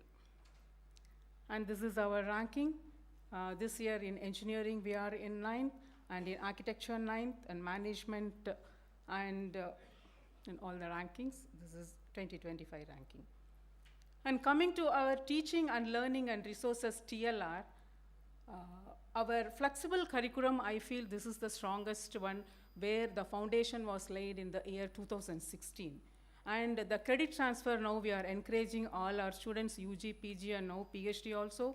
And the academic bank of credits, and the APAR IDs so far we have created is more than 9,000. And we are encouraging the interdisciplinary projects, and the credit integrated internships we have introduced, and we have started BSc B.Ed, which is a 4-year teacher program, and all the other programs what we have is we are planning for the certificate courses also. And we have that NPTEL credit transfer, AAA certification, that's how our students are taking all the other courses. And coming to research and professional practice, we have the strategic partnership with industries, foreign institutes, and IITs facilitating student exchange programs. In this foreign institutes collaboration, we are going to soon launch an MTech program online with the Illinois Institute of Technology. And in the in the faculty for research, what are the kind of facility we are giving is, we are giving the financial support, we are giving the seed grant, PDA, and recognition for best performance every year during the Institute Day we are giving, and for the joint conferences, research publications and research projects, this is the kind of research collaboration we are encouraging, and MOUs with foreign institutions, faculty and student exchange, SPARC and GYAN programs we are encouraging. And coming to the financial support for the workshops and all the other things, we are encouraging all our students and faculties also. How we are encouraging our students is through the club activities. And coming to the research publications and citations for the year 2025, this is our statistics. And the other kind of strategies we are trying to use is the augmented academic and research strategies. One is the faculty recruitment, as everyone they have pointed out, regular recruitment initiatives to enhance the student faculty ratio. The admissions is increased. We have increased the postgraduate number of students in this academic year 25-26 by gate-based eligibility mapping. We did that. That's why we could see more than 20% increase in the PG enrollment. And financial resources utilization, upgradation of UG and PG lab facilities, every year we are doing gradually, and modernization of the research labs with advanced all the equipments, the infrastructure. From the infrastructure, the IT facilities and smart classrooms we have done, and the e-resources, yes, the library is having all the resources we have pointed out, and the capacity building for research, yes, we are doing it as a periodical workshop for all the faculty, students. That's what I have initially told. Through the club activities, we are trying to enhance so that it is getting into the micro level, that is at the student level. And another kind of initiation we have taken is the giving the microcredits even from the first year itself. So the microcredit is a one credit, single credit system where it will help the students to do their whatever they would like to do apart from the engineering. For example, their passion may be anything. Through this microcredit, yes, we are allowing them to go for, if at all they want to go for any other language or law or whatever it is. We have started with that 5 credit course, 5 single credit microcredit right now. From the next year onwards, we are planning to increase. That is, each department is giving, and each department, from that department, the students be allowed to take that microcredits from other departments also.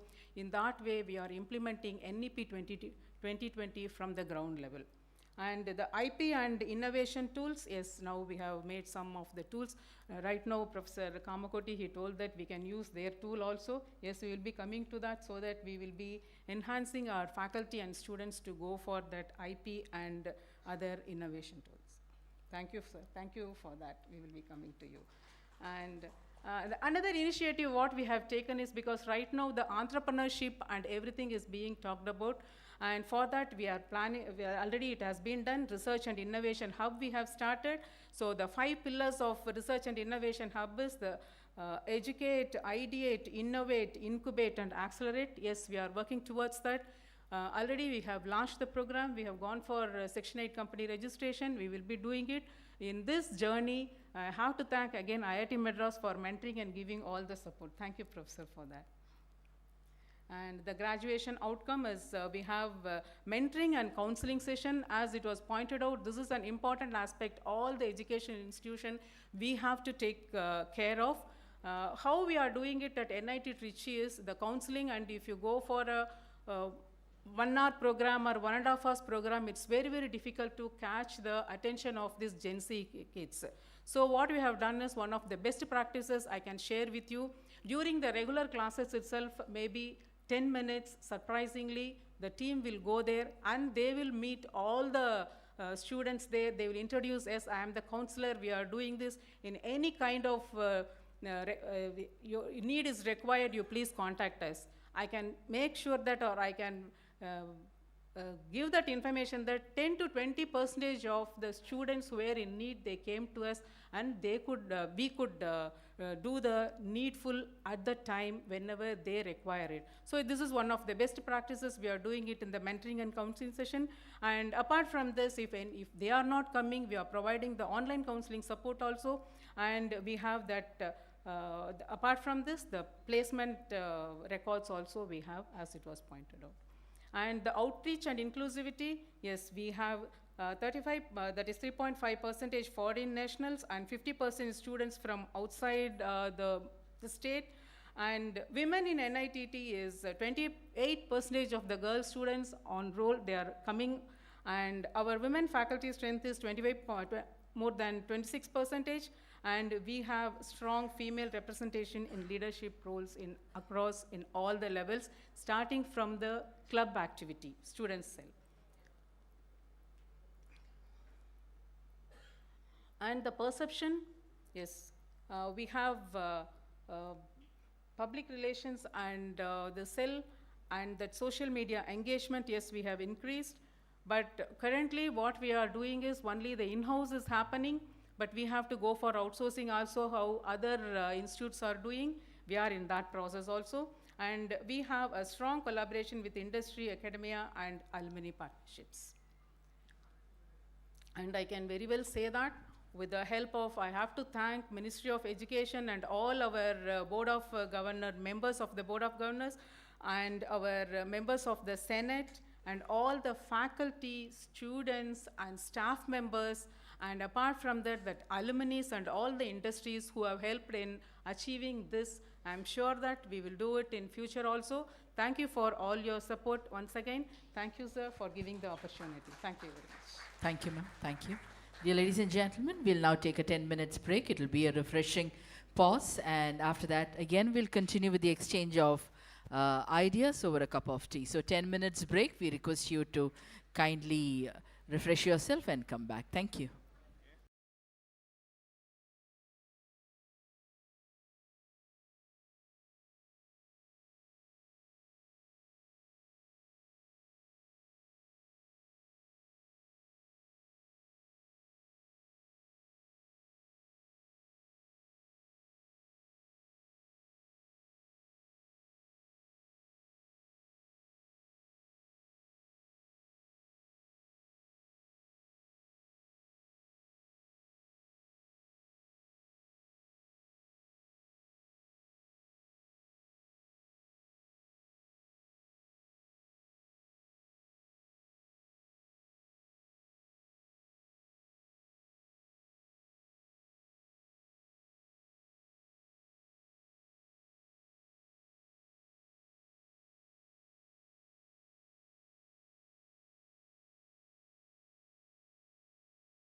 We humbly request all our dignitaries to kindly take your respective seats.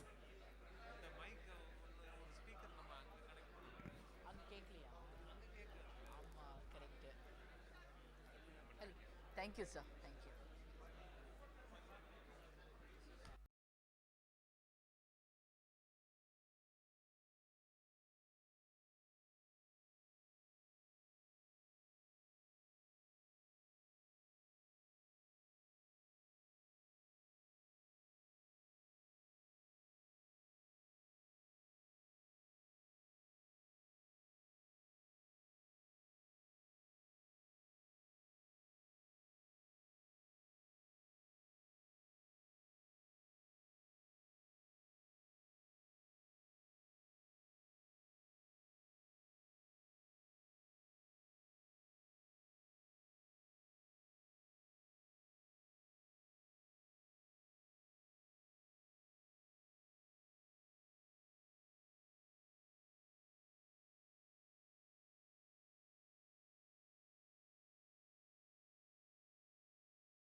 The representative from Shanmuga Arts, Science, Technology and Research Academy, Tanjavur. Yes, sir. Yes, sir. We are happy to announce the arrival of the Honorable Governor, and we are thankful to all the previous presenters for sticking to the time limit of 4 minutes, and we request all the upcoming presenters also to stick to the time duration of 4 minutes. We welcome the Honorable Governor to the second session of the NIRF presentation. We request all our dignitaries to kindly take your respective seat. And the next presentation will be by Shanmuga Arts, Science, Technology and Research Academy, Tanjavur, and the duration is 4 minutes. Very good morning, Honorable Governor, dignitaries on the dais, and representatives from the higher education institutions of Tamil Nadu. I am Professor Rajan, Dean School of Chemical and Biotechnology from SASTRA deemed university. We have campuses in Chennai, Kumbakonam, and Tanjavur. Our best rank is from the School of Law. We are ranked number 11, and as a university, we are ranked number 29. So we believe that curriculum, faculty, students, and infrastructure are the 4 pillars based on which a world-class institution can be built. And we also have come up with a strategic vision document, which we call as Vision 2035, which is something that is going to guide us for the next 10 years in our journey. And this document has been formulated after wide consultation with the policymakers, statutory bodies, industries, and so on. The university is known for its transparent merit-based admission, and the university, our admission policy is also inclusive in the sense that we give a special admission to the students from the students who have studied in the schools of Trichy and Tanjavur district. The pedagogy is constantly changed with respect to the demands of the profession, demands of the course, as well as the expectations of the students.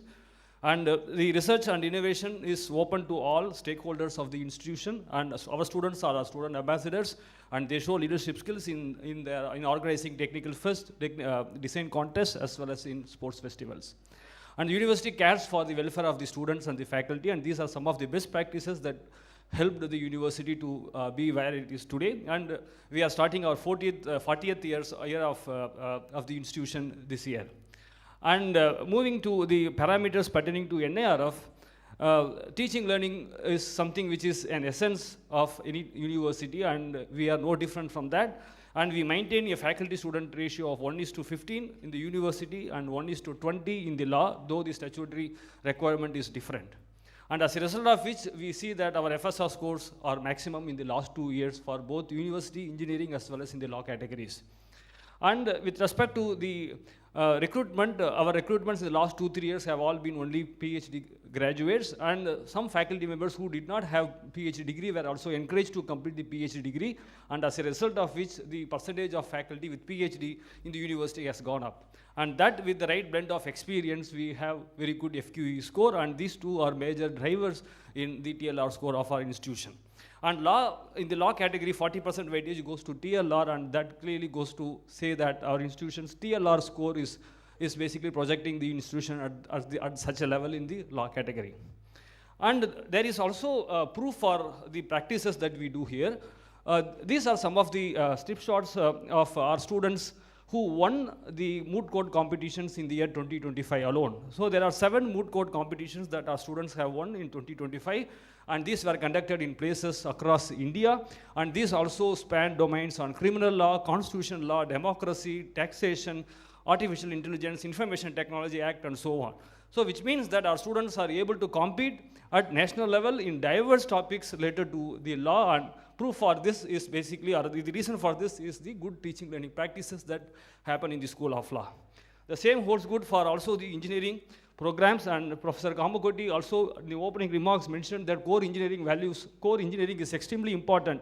SASTRA recognizes that, and with the support of Ministry of Heavy Industries, we have set up an industry accelerator as well as a training center to train people in the areas of IIoT, AR/VR, robotics, then electronics manufacturing, electronics compliance, and the semiconductor characterization. So through this, in the last 2.5 years, we have trained about 2,300 students. Majority of them, or 70% of them, are from our own institution, and 30% are from the students of other institutions. Similarly, Bajaj, through its CSR, has set up Bajaj Engineering Skills Training Center at SASTRA.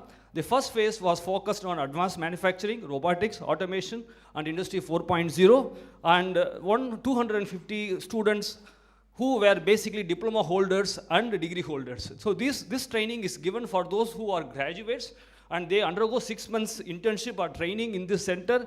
The fee is highly subsidized. They get free boarding and free lodging, and 263 such graduates came out from this particular center, and all of them have been placed in the industries that you see on this slide. And the success of the first phase has also encouraged Bajaj to come up with, again, for the second phase, where the focus is on electronics manufacturing, then compliance, and so on. And as a part of this accelerator center, we have also developed 9 different technologies. And I'm happy to share that students are part of such initiatives. So that's the kind of Atmanirbhar Bharat that we want to do. And our students are also part of such initiatives where we develop in-house technologies. And as usual, we have a lot of research promotion schemes, and as a result of which there are more students getting into the PhD program, which also reflects in more number of PhD students graduating. And we are very conscious as far as the publications is concerned. Majority of our publications are in Web of Science journals. 70% are in Web of Science, and within that also majority of them are Q1 and Q2 journals, though the volume or number is not very high, but quality is pretty high. And as a result, we see that there is always a constant increase in the median impact factor of the publications from one year to the other year. And we know that there are diverse categories of students. Some students will be interested in placement, some would like to do higher studies, and some would like to venture into entrepreneurship, and we have provisions for all these 3 in the university. So the dedicated placement cell takes care of soft skills as well as coordinating with the industries for placements. In the 2025 batch, we were able to get 4,500 offers, which means more than 85% of our students have been placed. And with respect to those students who want to do higher studies, we have faculty mentors for GATE and CSR, and in the last couple of years, in the top GATE 200 ranks, many students are also from SASTRA in disciplines like aerospace, biomedical engineering, and biotechnology. All these tell that we are able to cater to the requirements of the students, whether it is placement or the higher studies. For those who are interested in entrepreneurship, we have 2 TBIs, and these 2 TBIs together have also raised funds close to 15 crores, and we have more than 100 incubators in these 2 TBIs. And what you see at the bottom are some of the products that are developed by this TBI, where the faculty members are the owners of the startup, and along with their students, these products have been developed. One is a chamber for organ transport, so that it can be attached to your drone and quickly delivered to the site. Then we have a telepresence robo, and also a lot of herbal products for cosmetics as well as the herbal repellent, as well as the mosquito repellents. So we have a couple of suggestions for NIRF. PhD students and the number of PhDs graduated, obviously they depend on the size of the institution. So we request that such parameters may be first divided by the number of faculty members before normalization is done. Similarly, many of our engineering faculty also publish in journals which are not truly engineering journals. For example, education, science, and so on. If those cross-disciplinary journal publications, if they can also be counted for engineering, then that would also be useful. These are a couple of suggestions that we have for the NIRF, and I thank the Office of the Governor for the opportunity that is given to us. Thank you, sir. Thank you, sir. We now welcome Indian Institute of Management, Tiruchirappalli, for the presentation, for the 4 minutes presentation. Thank you, sir.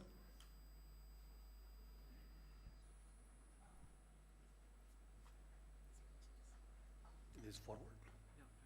Okay.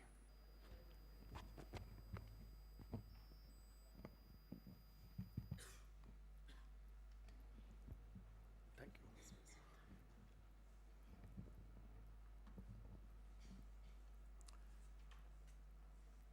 Honorable Governor of Tamil Nadu, dear colleagues, ladies and gentlemen, I have 4 minutes time, and as said in Bhagavad Gita, Vakshami hit kamyaya, that I'll speak what is beneficial for we all collectively.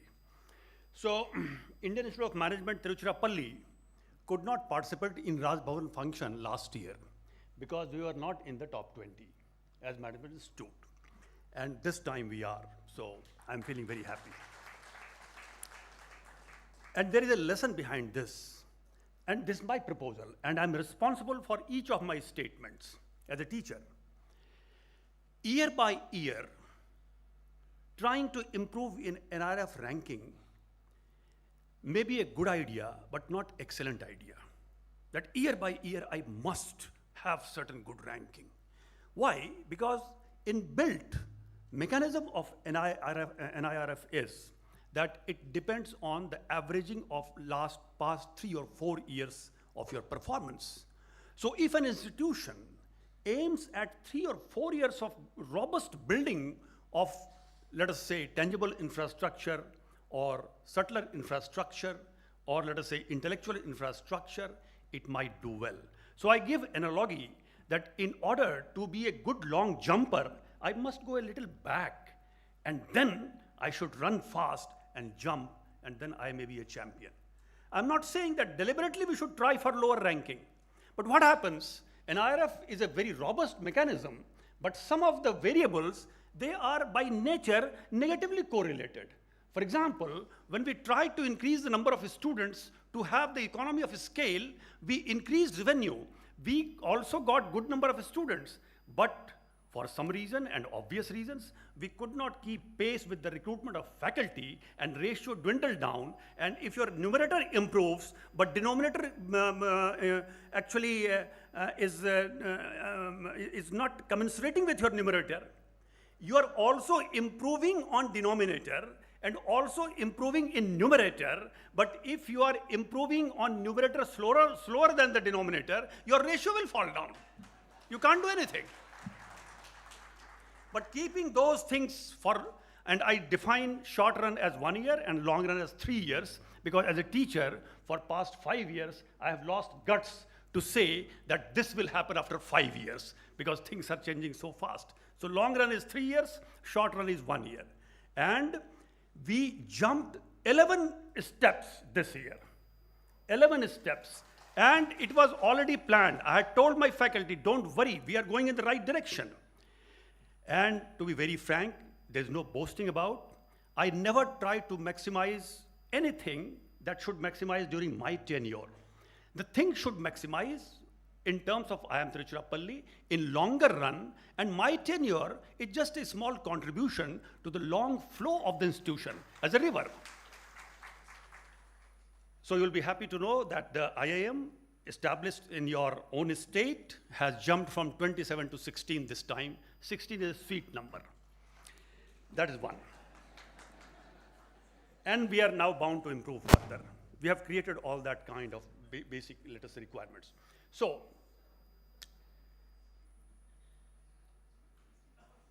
these parameters are very clear. Let us go one by one very quickly. Time is very limited. These are the definition or description of the first parameter, teaching and learning resources. And here, our humble steps are, we judiciously hired more faculty, and a balance was maintained between professor, associate, and assistant professor. And it was done with certain kind of, let us say, alertness, not too much of emphasis, but we could balance among these cadre, which is very important. And secondly, we also focused on PhD program because PhD intake was lesser. And PhD, actually what happens, quantity and quality are two different terms. But in certain context of academics, quantity and quality are synonyms. Because if you have critical number of PhD students, it adds to quality. And there's no difference between quantity and quality. So very interestingly, quantity and quality many times relate as indifference curve in reverse proportion, but many times the curve goes into northeast direction, and if you improve in quantity, quality also improves. And our PhD program has now taken off. And we are there for next 2-3 years, we will be assertively going for improving the number of PhD students, because good quality PhD India badly needs. And we have infrastructure available for that. So we are improving the number and also quality. And in case of teaching, let me tell you, sirs and madams, that a newly recruited faculty is told that with permission of seasoned faculty, you not only can attend 1 or 2 classes, you can attend whole course. But you must give a prior notice 3-4 days in advance. I want to attend your class, or I want to attend your entire course. So that is very important. And as you know that IIM system is now self-financed in one way. And that's why we have to earn our salary. We have to earn also investable amount which can contribute to the long run in the institution.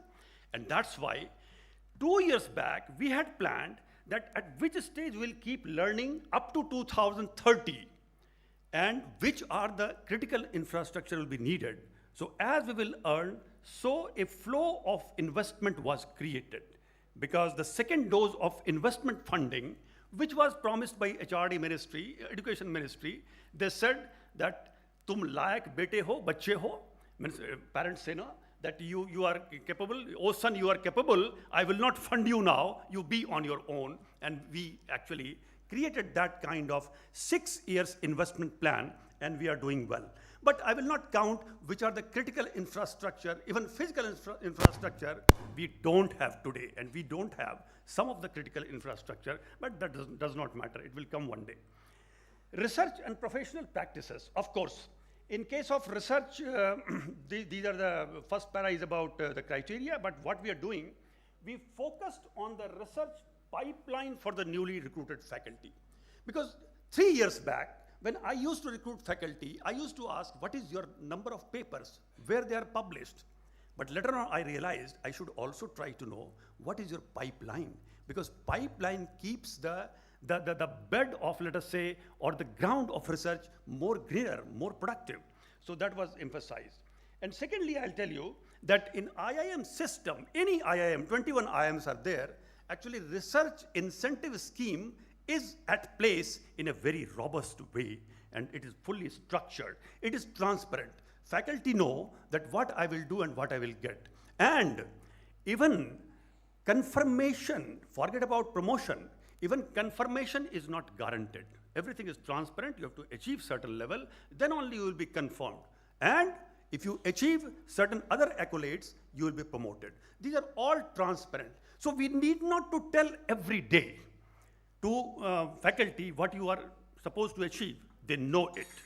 And that's why, let me tell you that there is a push strategy, there is a pull strategy, and our system believes in pull strategy. Even physics says pulling is more easier than pushing. So we don't push, we pull. We create environment, just come and work. But if somebody is not performing, wall and ether start whispering in the ears of the faculty or anybody else that, hey, you have to improve, otherwise search some other way. But nobody will tell. I need not to tell, but environment itself tells. Ether tells. That is kind of transparency and robust system we have. And then, publication connected to career growth, I think this is clear. And research project, nowadays we have started emphasizing research should be translational. It should be useful for common persons also. Not only that we create some kind of writing which is only understood by the small cohort, nobody understands. But in 1992, a congregation happened at world level where simpler English was more emphasized. But when I was a student in graduation in 1980-81, that English professor, whose lecture was not understandable by you, and he was forcing you to consult dictionary more frequently, he was supposed to be the best teacher, but no more. After 1992, things have changed, and those who are persons of literature, they know it better. Then, graduation outcome. Well, let me quickly say in 1 or 2 lines, there is continuous evaluation. And we equally emphasize on teaching skills. And as a teacher, let me express my pain that if you ask me to rate overall research quality of Indian, let us say, institutions, on taking all kinds of institutions at a time, on 1 to 10 scale, I will rate our research quality overall is somewhere between 5 to 6, touching 6. But if you ask me teaching quality, I'll say it is between 4 to 5, touching 4. It is a painful statement. And that's why I'll say that in institutions of higher academics, basically, apart from research emphasis, we should also emphasize on teaching skills, which is somewhere, I think it is less underlined, and that is very important. But in our system, all are equally important. So that is important. And as far as we maintain, in case of, let us say, graduation outcome, we create students with clarity in the subject and say they should be socially sensitive. They should be also equipped with their basic skills. The 392nd Kural of THIRU.R.N.RAVI says, Saint Thiruvallur said that on your face there are 2 eyes. One eye denotes your language skill and other mathematical skill. These 2 skills, if we find in some students a little weaker, we go for tutorial. We go for preparing them for that. Because without these 2 eyes, Tirukkural also says that you don't have eyes, and if you are weak in these two skills, these are not eyes on your face, they are mark of wounds on your face. वो आपके चेहरे पर घाव के दाग हैं. They are mark of wounds. So we are sensitive to all those students who are laggards, who are actually very fast, or who are on average. So all these things are there. So outreach and inclusivity, we do, constantly we do that. You see, with permission of Dr. Kamkoti, I will say, technology may be the backbone of IIT, but what is the backbone of IIM? What is that? It is a little more intangible and subtler backbone of institution which I represent. It is basically culture, it is basically process, it is system, it is environment, because that is all management about. And that's why, in the case of outreach and industry, we keep into fold all the stakeholders, internal, external, and all the well-wishers. We are constantly in touch with them. And perception, frankly, we do not directly do anything for perception. We do our work, and allow me to say, as a teacher, I say, if you have not attained the age of 35, go for impression management. But once you are 35 years old, don't waste your time on impression management. Create impact, let other create impression. You don't create impression, because that is wastage of time. Create impact. And with God's grace, I will tell you, with God's grace and effort of all the members of IIM Trichy, perception-wise, we are one of the top, at least IIMs in the country. Means we are in the first quartile. Out of 21, we are in the top 25% as far as perception goes. So these all are the things which I wanted to say. Road ahead, I will read it, that we want to still be better, of course. Second one is that, our target is to focus on hiring more faculty with balance, of course. Then we plan to focus on the research pipeline, of course, that's fine, all right. And then we want to maintain PhD students intake of 15 plus for the next 3 to 5 years to create that research ecosystem. And we need to maintain the outreach to existing and new employers, industry, academic community for more integrated viewpoint of management. We aim to become more relevant for social cause. Our students are highly socially sensitive. And I will just speak 1 or 2 lines more about them. We are gearing for the entrepreneurial culture to be embedded in management education. And as director of that institute, let me say, we are lagging behind by 2 years.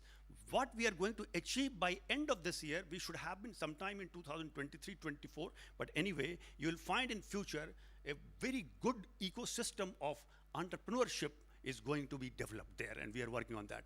And we look forward to the best global practice for benchmarking and believe in globalizing Indian management. Because world also has to learn best practices from us. The most precious book of the world, that is Upanishad, was created here. When entire world was searching for the first ray of civilization, we had the best of the best books with us. So we must actually regain our that much of self-confidence. And I will end up by saying that Tamil Nadu is a state which I find, I was doing certain kind of analysis on NRF ranking. Congratulations to Tamil Nadu, because in case of college ranking, it is doing so well that more than 1/4 of the colleges in the top 100 are from Tamil Nadu.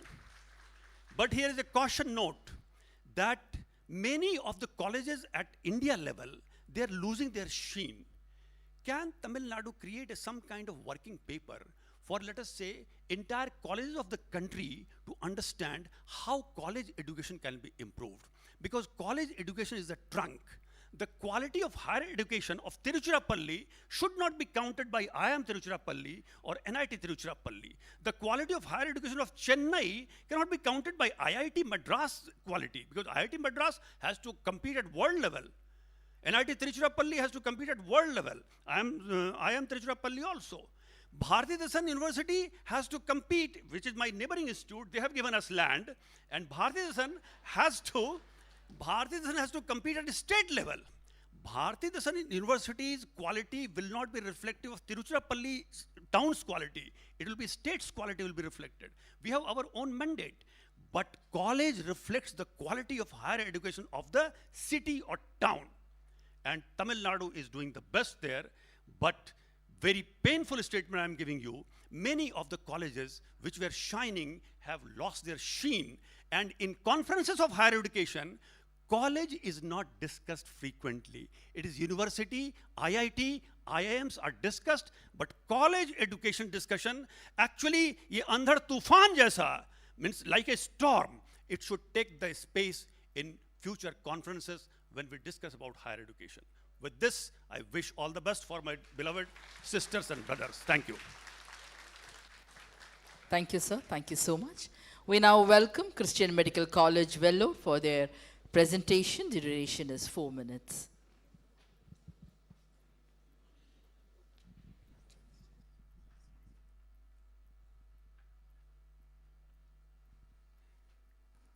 Good afternoon, everyone. I bring greetings from Christian Medical College Vellore. Can I use this?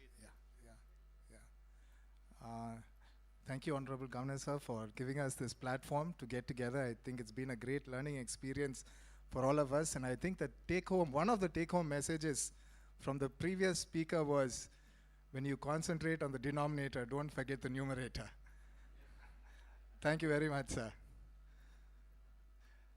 So as we look at Christian Medical College Vellore, I also want to acknowledge the Vice Chancellor of our university, Dr. Narayanasamy, who is here with us.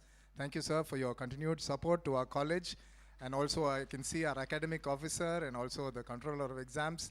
It's been great working with the college, with the university, and they give all the support they can to CMC.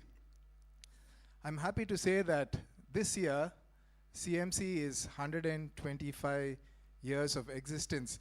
And one of the taglines of CMC is serving the nation since 1900. And I would say 125 years of staying true to the vision of CMC, which I would like to state just right now, to be a witness to the healing ministry of Christ through excellence in education, service, and research. And those are the actual parameters which NIRF also is looking at: education, service, and research. So all we have to do is continue to do what we are doing and to do it well, and we are thankful to God and the faculty.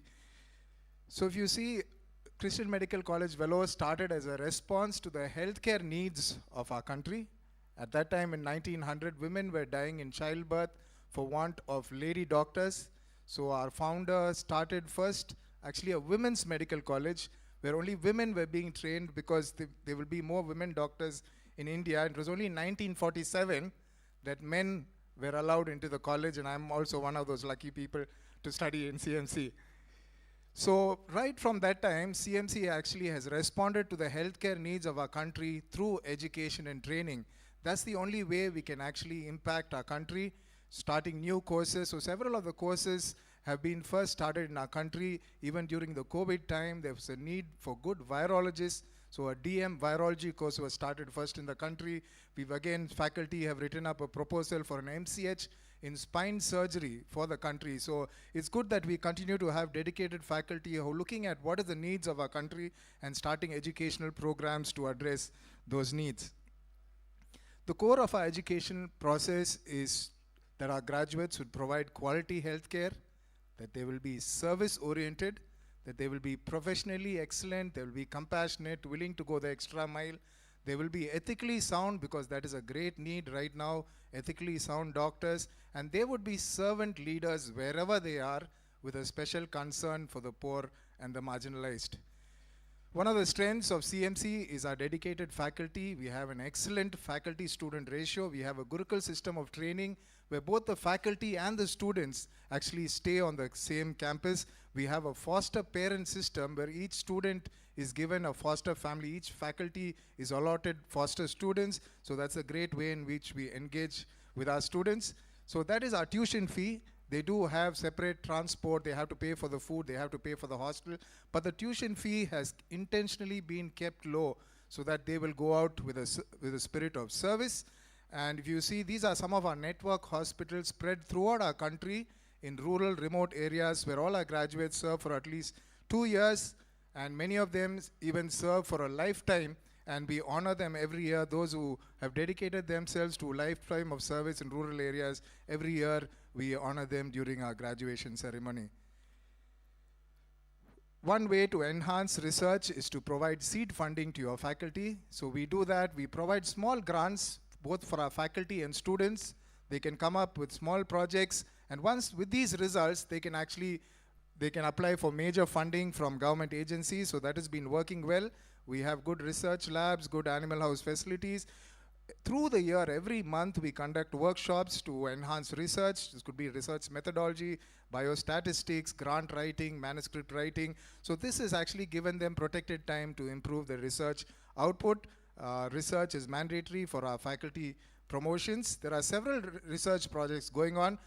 Sir said about translational research. So this is an example of a translation research which we just published in December 2024, gene therapy for hemophilia A. All of us know hemophilia is a clotting factor disorder where patients have bleeding problem, and there was no cure for this, and we've just finished a clinical trial with excellent results. The patients are doing very well, and we hope this will be available for all our patients. When we manufacture it in-house, it becomes cost-effective for our people of our country. So we thank our faculty who are engaged in this research. We also have several patents. It's a recent patent we did with IIT Madras. It's a robo for hand rehabilitation for stroke patients. So relevant research and patenting is happening here in CMC.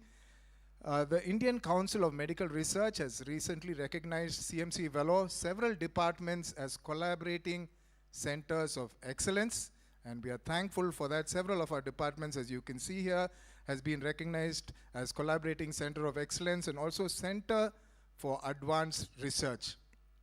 We also were awarded a Research Excellence Award, Best Extramural Institute by the Indian Council of Medical Research for the research that has been happening through the year.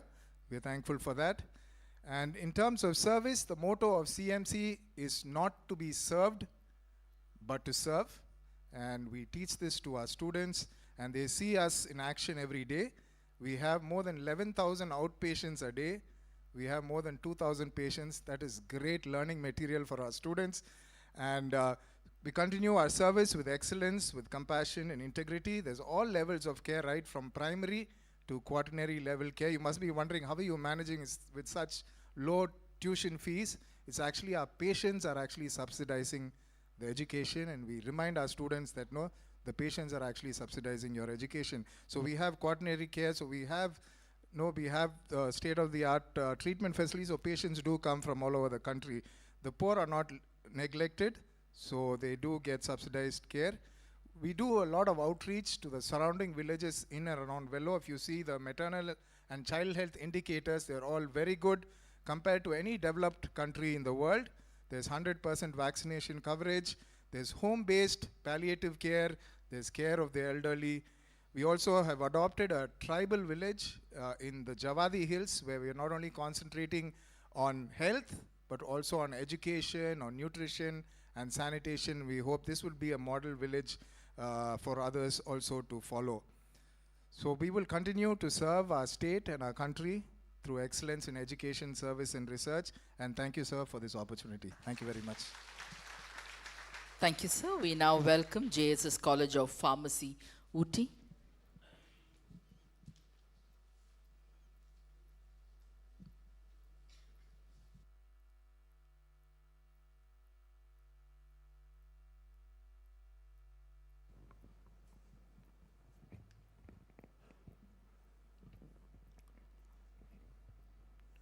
Very good afternoon to one and all. At the outset, on behalf of JSS College of Pharmacy, Ooty, my humble greetings to His Excellency, the Governor of Tamil Nadu, and the leaderships and officials of top-ranked institutions of Tamil Nadu. We stand before you with a pride of retaining the 4th rank in the pharmacy category by NIRF for the 3rd consecutive year. This year has brought new excellence for our university, JSS Academy of Higher Education and Research as well. We are graded A++ by the NAC during our third cycle this year. Earlier we were in A+. And the university also moved up to 21st rank in NIRF 2025 from 24th rank last year. The JSS Mahavidyapita is the sponsoring society of all the educational institutions of JSS in India as well as in abroad, which is functioning under the ambit of Sri Sutur Mat, which is having a lineage of about 1000 years.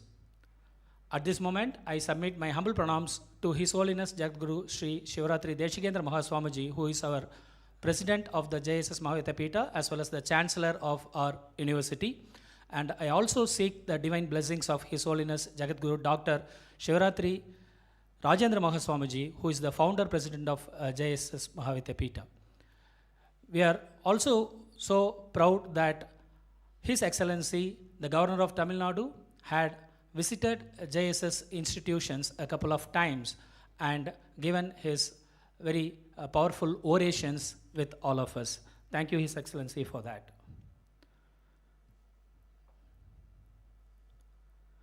As you can appreciate, JSS has over 350 institutions across India as well as in abroad, which are ranging from the creatures to 3 deemed universities in India as well as 1 at Mauritius. Now, coming on to the journey of JSS College of Pharmacy, Ooty in NIRF. So, we, for the first time in NIRF, we were ranked 9th. Then we dropped down to 19th and then again bounced back to 15th. As IIM Trichy has said, we also bounced back from 19 to again 8th position, and for the last 3 consecutive years, we have been positioned at 4th. Earlier we were in top 10 band and we moved to top 5 band, and we could able to retain that for the last 3 years. And this is our team, which is consistently working on NIRF. So here I just want to make a mention that for any team which is working for NIRF, it should be the mission. It should not be like a responsibility. It is not like, you know, changing the committees every year. So last year I worked for NIRF, so this year let another one person work for NIRF. That doesn't work for NIRF. So I want to say here, it is not a responsibility for anyone or any team. It is a mission as a whole. One step ahead, I want to say, even if there is a change in the leadership, even the principals or directors are changing, the NIRF and IQAC team should not be disturbed and they should not be changed. They should continue their mission. That is my appeal here to all the higher education institutions. This is our track record. You can see that wherever the green color is given, we could able to maintain the position. The yellow we decreased, and blue we could able to maintain. So in this year 2025, if you see, though we could able to retain the 4th rank for the 3rd time, our performance in this year in individual domains are actually decreased. So we are seriously working on this. We are looking at and we are analyzing what made us to get lesser score than the last year's scores. This is the individual domain score. Once again, you can appreciate that 4 out of 5 criteria, we have scored top 5 in the country. But still, we could not increase our overall ranking from 4th position to 3rd or 2nd, whatever it is. So, we normally say that we should learn from our mistakes. But as a team, we believe that apart from we learn from our own mistakes, we should also learn from our competitors' mistakes. Because it is ultimately our competitors who are deciding our rankings. So we think that this year we are performing well, but we do not know how our competitors are working and they are leaping ahead. So as a team, we should definitely understand all this.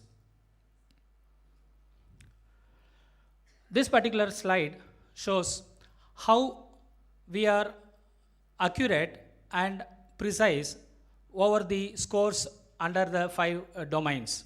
You can very much see that apart from RPC, as the college, JSS College of Pharmacy, Ooty, all other domains, we are near to accurate. Accurate, I mean here when 100 is the score for all the 5 domains. Maximum score is 100. When we are very close to 100, we can say we are accurate. So apart from RPC, all other 4 domains, we are accurate, nearly accurate. At least we have scored between 90 to 100 in all the 3 years consistently. But if you look at the RPC, we are precise. Means every time we are with the same marks, like 55, 56, it's very close, but we are not accurate. We are not very close to 100. So we clearly understand that our, the weakness here is among these 5 domains is RPC. So once again, as an institution, we are looking at how we can strengthen our RPC and our scores can be increased in the future.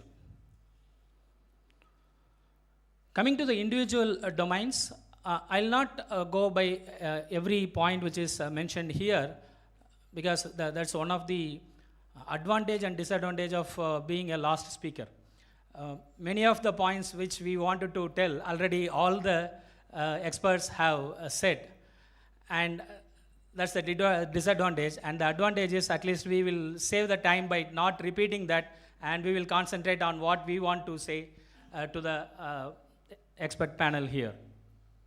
So here, apart from the admissions, the faculty-student ratio and the PhD qualified faculty, all experts have already spoken about that.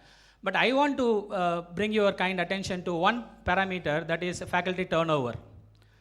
See, faculty turnover, we are many times we are very proud to say that, all our faculty, 100% of our faculty have the experience of more than 15 years, 20 years in our own institution.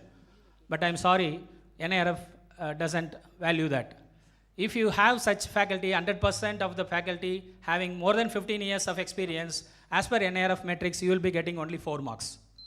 So there should be a mix-up and a good balance between the entry level, mid-level, and the highly experienced faculty. So as a team which is working for NIRF, we should be looking at all these things.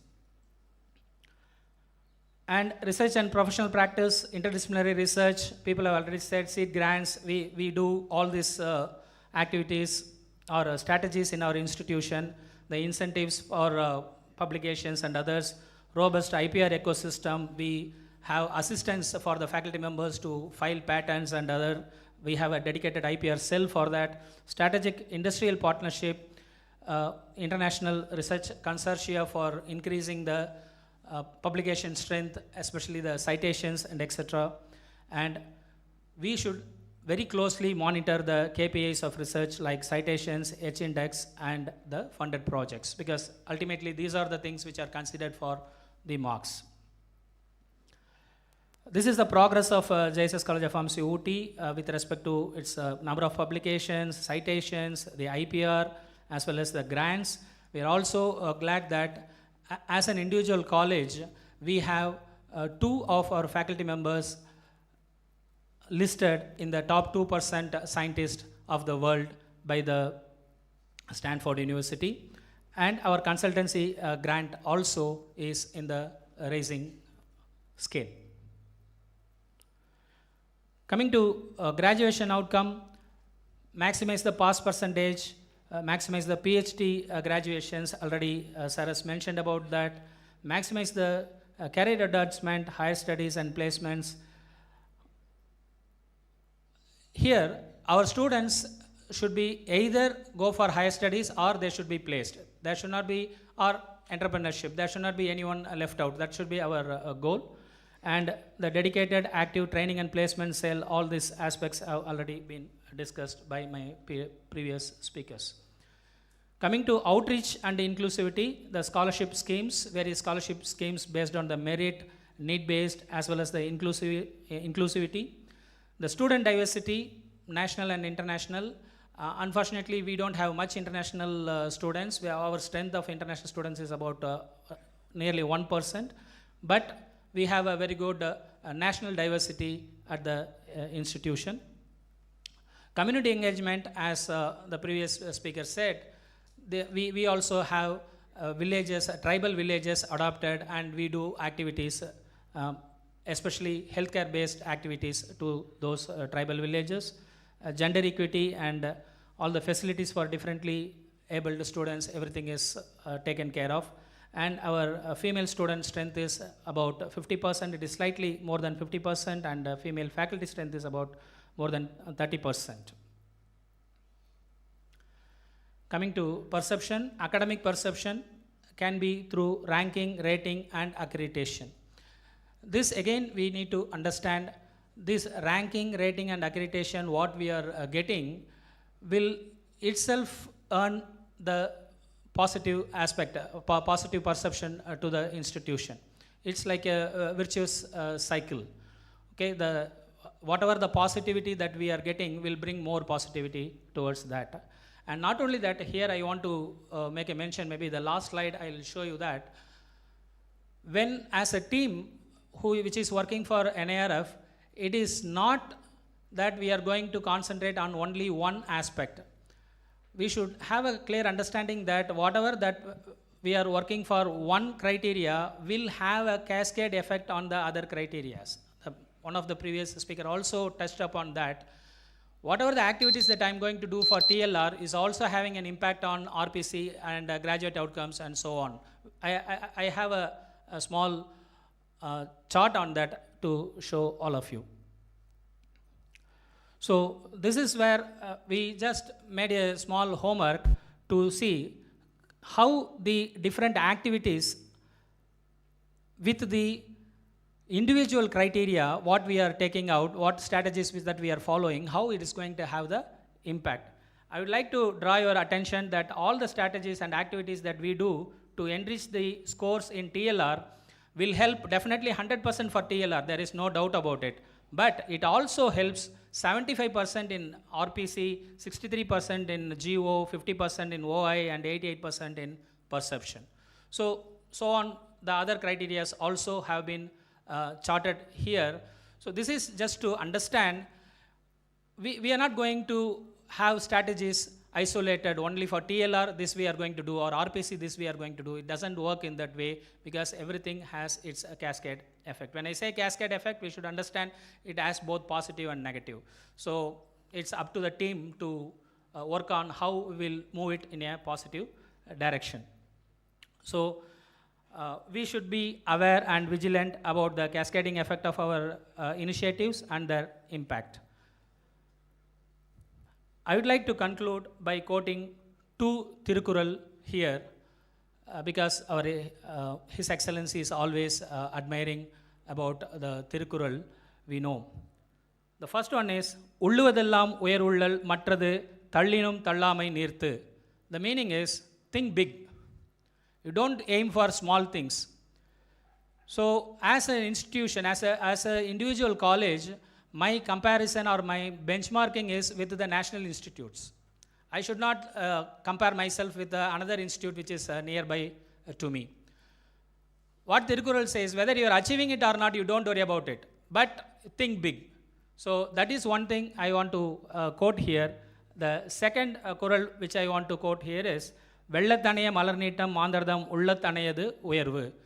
That means, if a lotus which is there in the pond, the height of the lotus, the height at which it floats depends on the water level.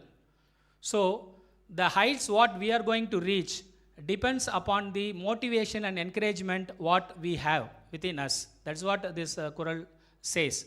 And I take this opportunity to thank His Excellency and the Office of Raj Bhavan for giving such motivation and the enthusiasm for all the higher education institutions in Tamil Nadu by conducting these type of programs, because this is the 4th year that we are consecutively attending, and definitely we should agree that this program is a big motivation for all the institutions to move forward.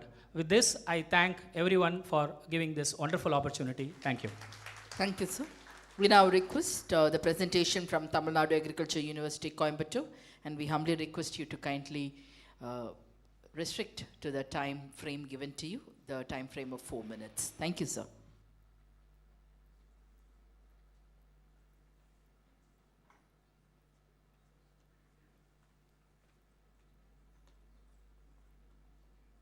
Honorable Governor and Chancellor of our university, respected Vice Chancellors, Directors, and other dignitaries, good morning to all of you.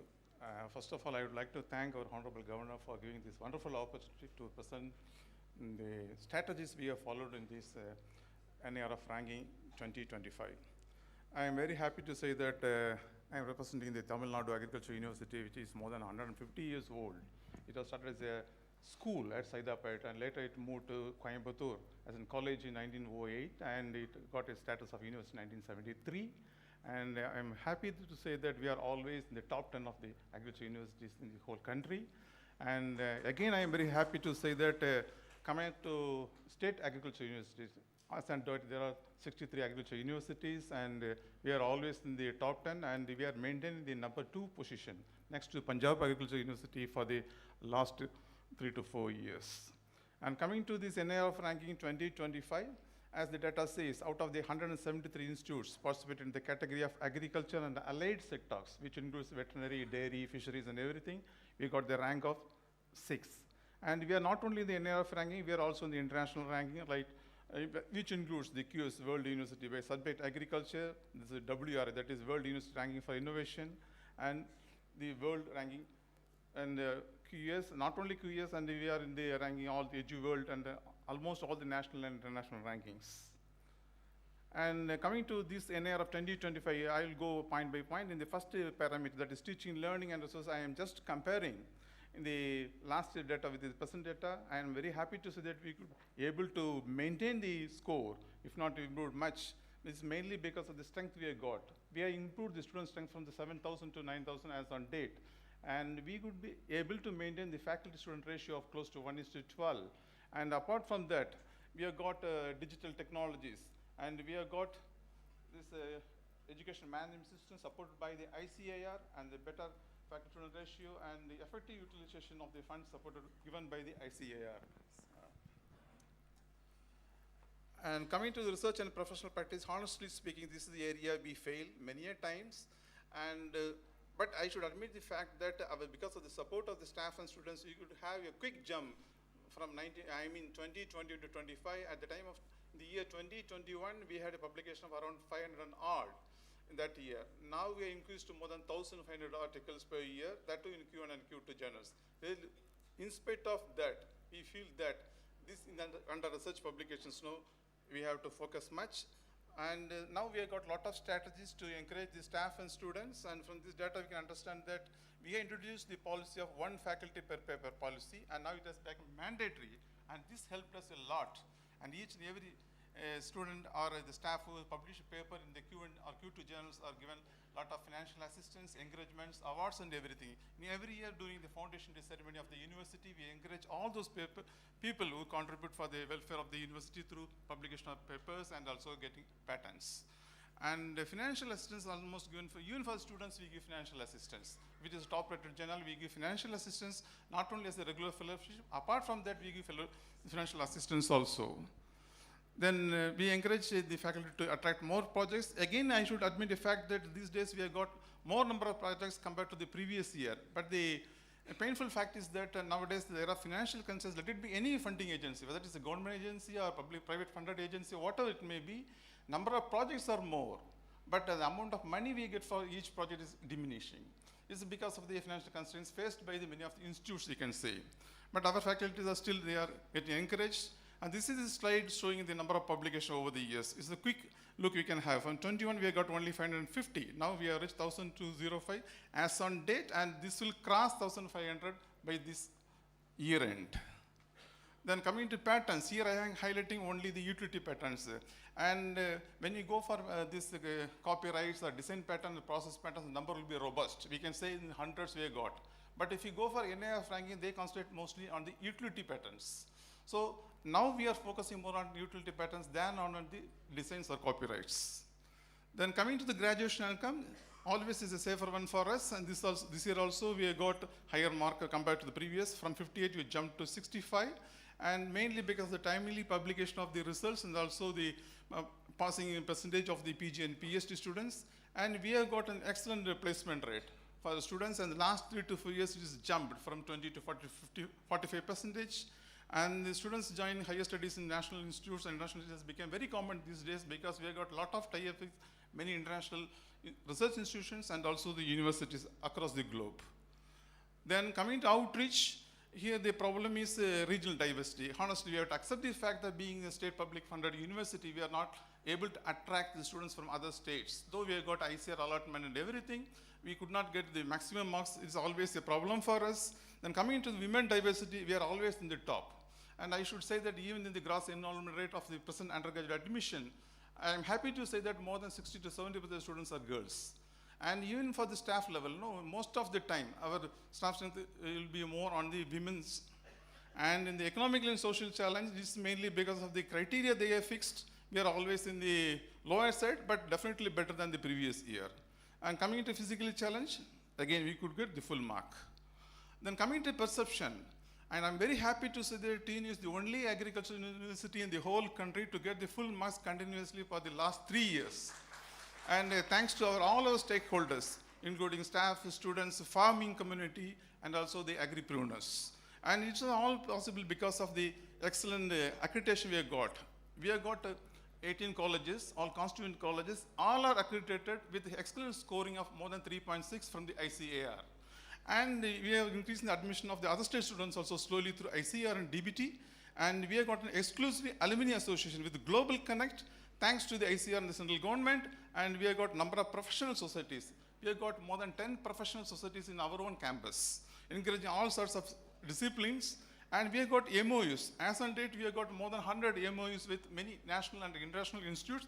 Here I have just highlighted only few universities that start from UK, China, US, and Australia, and even in European countries we have got. Again, thanks to the support we got from ICAR, through that we have got a lot of twinning and dual degree programs, and we encourage both the staff and students to go abroad to undertake some sort of training and to come back with the good collaborative programs in the form of research or education programs. And this is the simple slide showing the difference. Last one is the yellow color one is the perception. We got the full score. And then coming to the awards, the perception is mainly because of the recognition we have got from different achievements. For example, we have got the Sardar Patel Best Outstanding Agriculture Institutes in the year 21, and then again we have got an award of Green and Clean Campus Award from ICAR. Then FICCI Higher Education. This is one of the biggest award I can say. Though it is sponsored by a commercial company or an organization, it was very competitive, and I am very happy that out of 150 institutions, we could compete, and we got the Best Institution Award from the FICCI. Then we got a Scotch Order of Award for different research projects. Then we got National Water Award from the Government of India. Then very recently, we are identified as the Best Educational Excellence Institute in the category of Innovative Skill Development Institutes category by Economic Times. And we are not only in this regular awards, we are also certified by the ISO under Educational Institution Management System. Then coming to the rankings of different sectors, as I said, not only in the NARF, we are in the different rankings. We are always on the positive side, or we can say one among the top institutes in different categories, especially on life sciences or agriculture and forestry. And we could identify our weakness also. We always see that the TNAU is one of the institutes we have got minimum score in regional diversity. As I said, we are taking all efforts, especially with the support of these international collaborations and this ICR, the central government's ICR admission, we could improve. Then combined metric more placement in higher studies, we are concentrating more.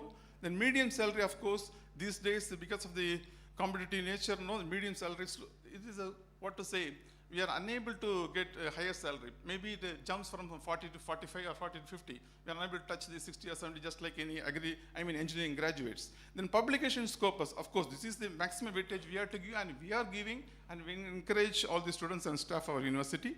Then citation of the articles. All these days, we were not concentrating much on publication of the Q1 journals, at least 3 to 4 years back. But now we concentrate more on the Q1 Q2 journals to have more number of citations, because at last it is citation that counts for the better ranking. Then this is the another program, Executive and Management Development Programs, through which we can generate our own money for that we can have sustainable income, not only depending on the government support.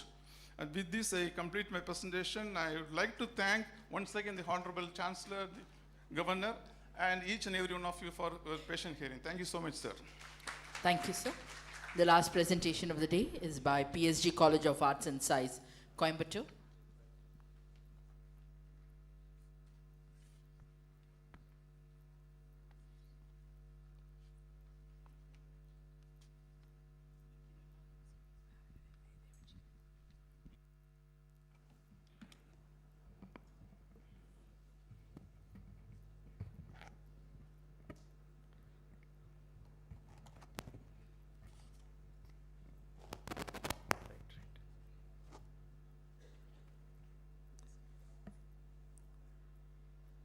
பெரும் மதிப்பிற்கும் மரியாதைக்கும் உரிய தமிழக ஆளுநர் மற்றும் பல்கலைக்கழகங்களுடைய வேந்தர் ஐயா அவர்களே, இங்கு கூடியிருக்கக்கூடிய கல்விசார் பெருமக்களே, உங்கள் அத்துணை பேருக்கும் என் சார்பாகவும் எங்கள் கல்லூரி நிர்வாகம் சார்பாகவும் செயலர் ஐயா சார்பாகவும் மற்ற ஆசிரியர் பெருமக்கள் சார்பாகவும் உங்கள் அத்தனை பேருக்கும் என்னுடைய இனிய வணக்கங்களை தெரிவித்துக் கொள்கிறேன். It is a great honor and privilege for me as a principal in charge of this college, Dr. M. Singleton, myself. First of all, I should thank wholeheartedly His Excellency of Tamil Nadu Governor for having honored us for achieving this top 10 ranking at college level, at whole India level, that we have reached the 10th rank in the college category. And our college was established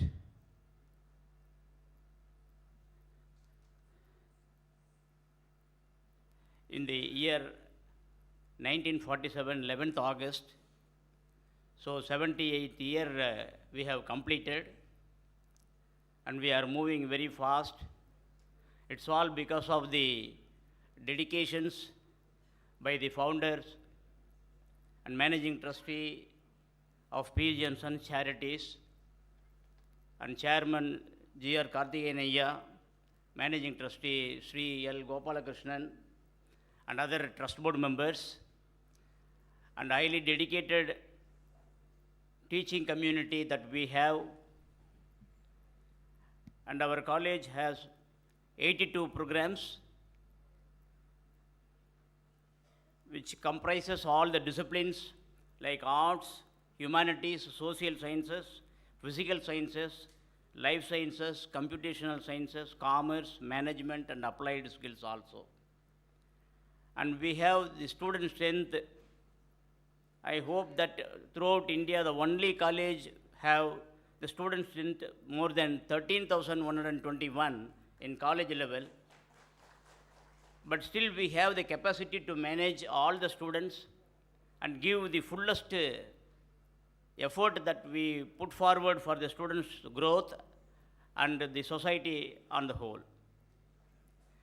And our college students' strength, male student strength is about 5,569, and female students 7,552, and we have faculty strength of 723, and scholars of PhD of various disciplines put together 640, and supporting staff is more than 300 that we have, besides the hostel people also. And as far as the NIRF performance is concerned, for our institution,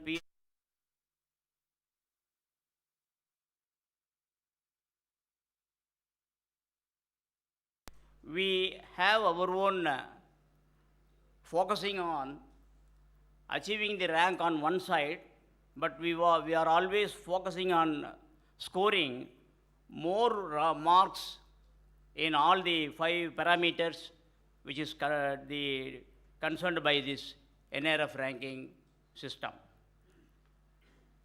So taking these matters into account, we meticulously do that, and we are maintaining the increasing trend of the ranking continuously.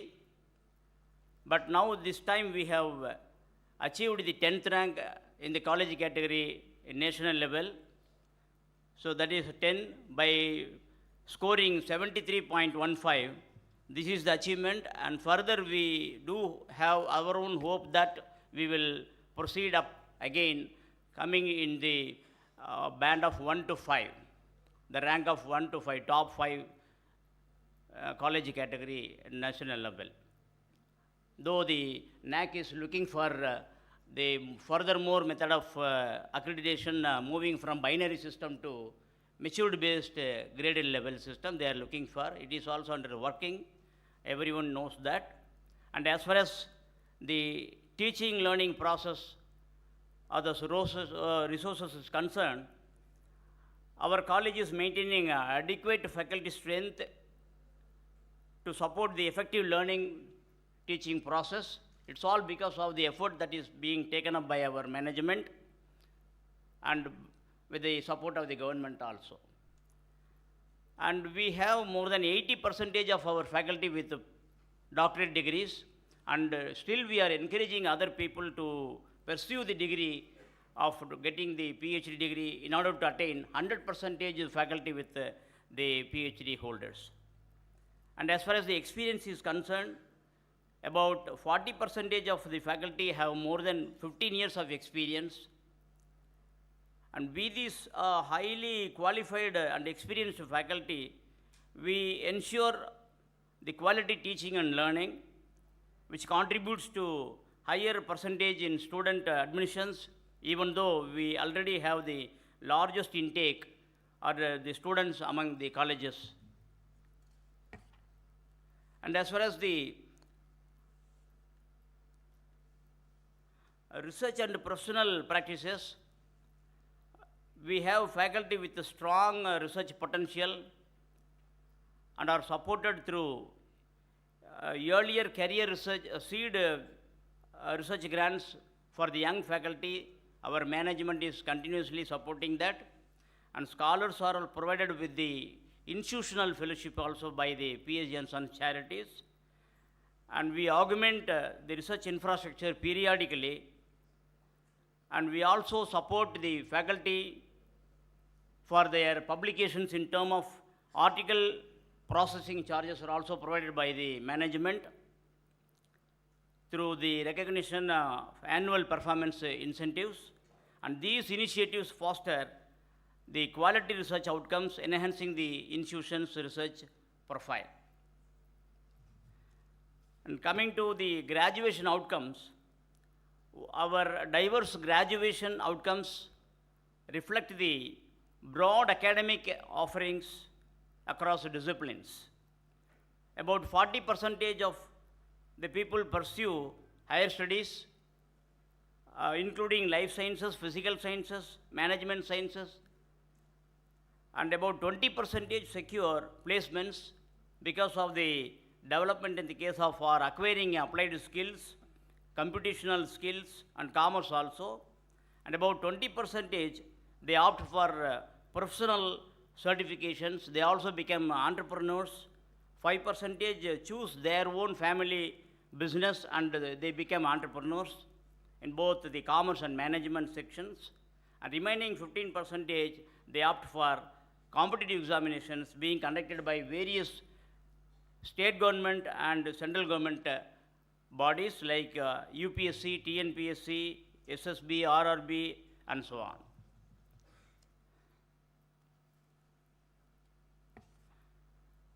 Next, coming to outreach and inclusivity, during the inception, the college has created and catered to the community in the western region of Tamil Nadu, then later extended across the state. As far as the gender diversity is concerned, over 50% female students are there, and 65 female faculty is also in our college, as the other colleges also mentioned now. And financial support, we have institutional and alumni scholarship for economically weaker sections. Our alumni is very strong enough that we can say that our alumni has supported about 12 lakhs for 120 students for their scholarship purpose. And merit and sports quota is also the students who are coming under this quota. The management is supporting the free education for the students who are all coming for the sports quota. Besides that, we also have the students from Manavar Illam. Both the parents, they lost. They are also supported by the management. They are also enrolled in our college. So such a kind of inclusivity we have in order to reach out the society for the betterment of human society. And as far as the perception is concerned, active alumni network we have, they contribute to mentor for the placement and institutional development also, and strategic partnership with industries, collaborations for internships, placements and skill-based training is heavily done by our people, and regular industry interactions to align curriculum with the market needs, that we always upgrade the syllabus now and then whenever we get the opportunity. That means every 6 months we do in our college, and diverse academic programs catering to the regional and national needs that we have in our college. That's why we are able to progress continuously for the past 78 years of the inception. And this is the thing about our college, and we do believe that we will grow further in the future also. And thank you for this great opportunity given by His Excellency for the betterment of human society. Thank you very much. Thank you, sir. Thank you so much. Ladies and gentlemen, we now humbly request the Honorable Governor Chancellor to address the gathering.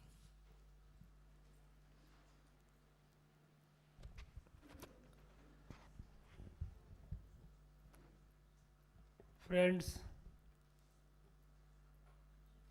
this is the 4th year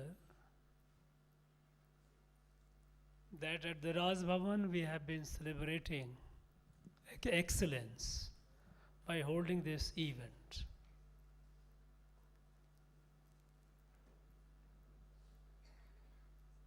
Institution located in our state, those who have been ranked in this tough competition among the top 20. Needless to say, it deserves celebration. I would like to congratulate each of these institutions for making our state proud, and of course adding to our national development. Friends, you know, this excellence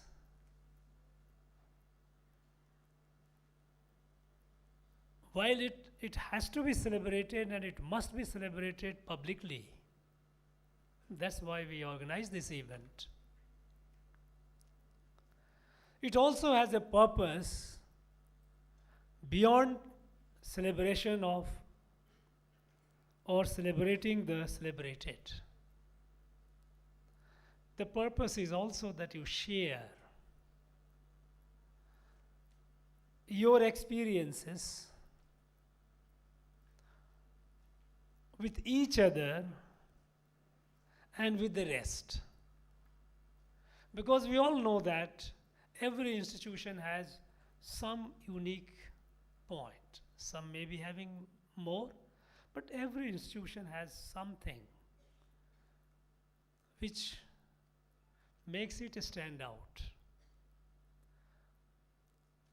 How do we share with each other, learn from each other, and expand and multiply our quality, quantity? Knowledge grows with sharing, we all know that. And the purpose of this event is, second purpose is to share. And whenever we get opportunity, whenever we get to know that somebody in our state, some institution or some individual has done extraordinarily well in some field, and here we are in the academic field, we try to organize an event again to celebrate and share. We have been organizing in the field of sports. There are our sportsmen and women who have made us proud. We organize for them also in various fields. Only 2 days back, we had an event here in this very hall when we felicitated a professor, Dr. Shankar Sriram of SASTRA University, who has been awarded National Teacher Award. But they, first of all, being chosen as one of the few top, and as far as I understand, perhaps, as far as I know, from our state, he was the one in higher education category. But more than that the kind of work he has been doing. In the last over 2.5 decades, he has made many innovations in improving the pedagogy and how to make learning more experiential, more adaptive by use of technology, AI included. And with that, how he has improved the creativity of the students. How that creativity, those new technology which has the mode of teaching which has led to development of new technology, how it has impacted the society, how it has been solving the problems. There again, many of the universities, many of the institutions were represented, we had it. We do have an annual event of Vice Chancellor's conference, 2 days. The whole purpose is that as thought leader, as a leader of higher educational institutions, we should not be living or functioning in silos. We must break the silos, we must collaborate with others.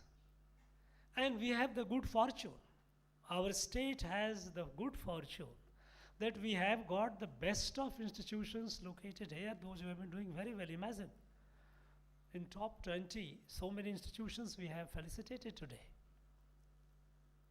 Now, with collaboration, how do we enhance the creativity, productivity of everyone? The one which has already achieved, they should achieve higher, because we always say that there is always a space at the top. You can keep improving. And for others also to get inspired. So we celebrate the talent or achievement. We like to share the achievements, how they have achieved this excellence with others. And the objective is it should inspire the others. And then, eventually all these together must impact on the life of our people. How to make life easier, healthier, better, prosperous. How as a nation, how we prosper. And that since we know that we have a national goal, and the goal is that we have to be a self-reliant country in the next 2.5 decades by 2047. And for that, we are all making efforts. But we must always remember that this goal to achieve, it cannot be achieved through incremental progress. We must have to be strategic in our vision and operationally efficient in operationalizing it, and move with a quantum speed. Only then. At one point of time, we used to say our country was the thought leader of the world. But over the period, we had declined. The World Intellectual Property Organization report, if you look at 6-7 years back, 4-5 years back, we were nowhere. We were below 1% in decimal. But we are making efforts, and there has been a quantum improvement. Now we have to keep the pace accelerated. And the pace acceleration will be possible only when, not only with added zeal, with also with collaboration. We must not feel shy of reaching out to others. That mindset has to break. And this event that we hold at Rajbhavan is intended only to be a catalyst.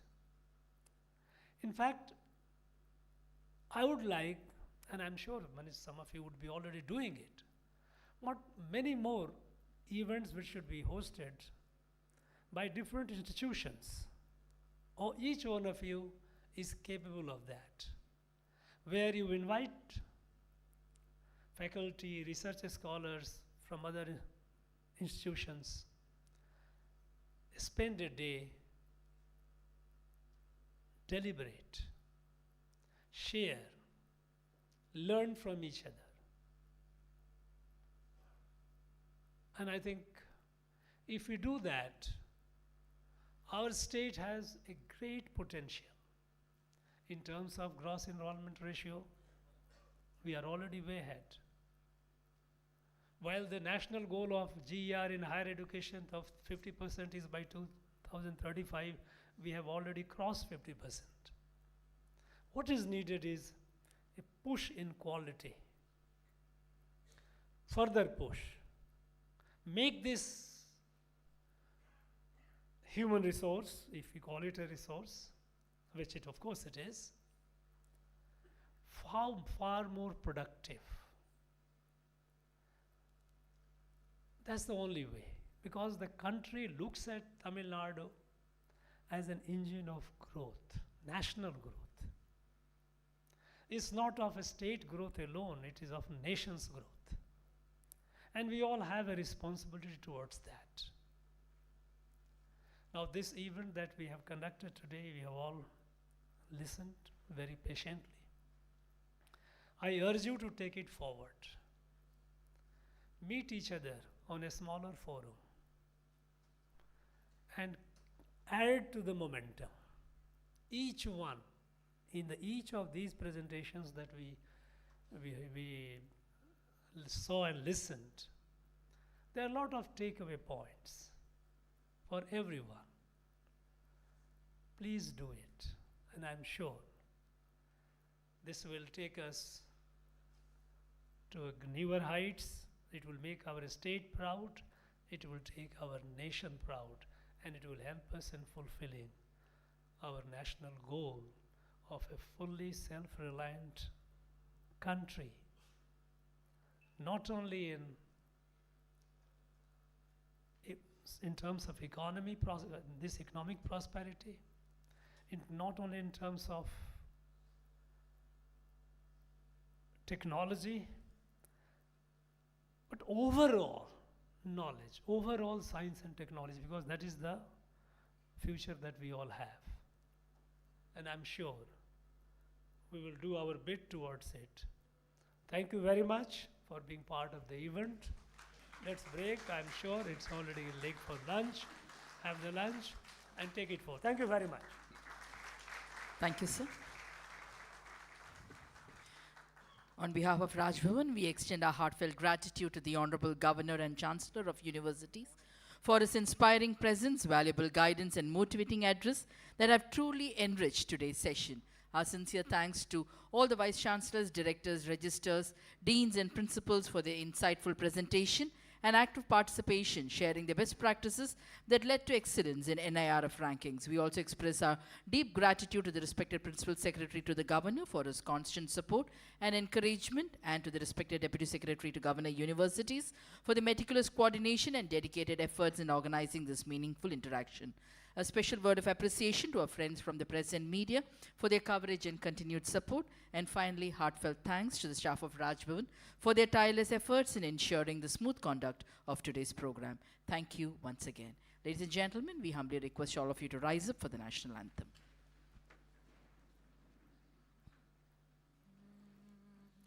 Janagana Mana Adinayaka Jaya He Bharat Bhagya Vidhata Punjab Sindhu Gujarat Maratha Dravida Utkala Vanga Vindhya Himachala Yamuna Ganga Uchala Jaladi Taranga तव शुभ नामे जाहे तव शुभ आशीष माहे गाहे तव जय गाथा जन गण मंगलदायक जय हे भारत भाग्य विधाता जय हे जय हे जय हे Jaya Jaya Jaya Jaya He.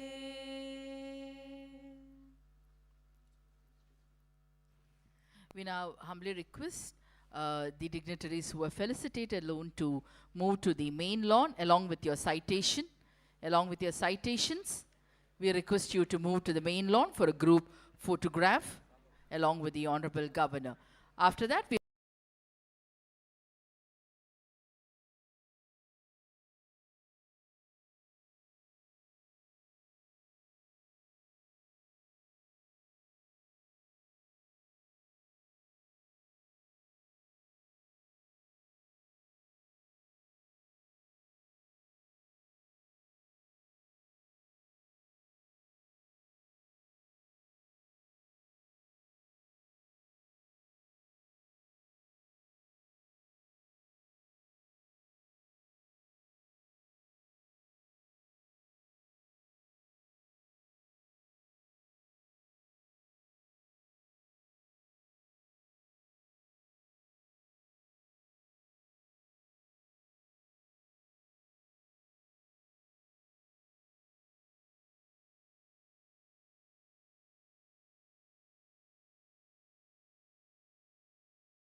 Governor will now arrive for a group photograph with the institutions of the NIRF ranking 2025.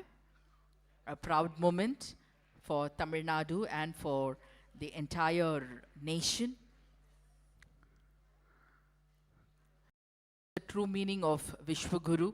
See, all the gurus are present here with a bright smile, with a citation. A proud moment for all of us. Thank you, sir. Thank you.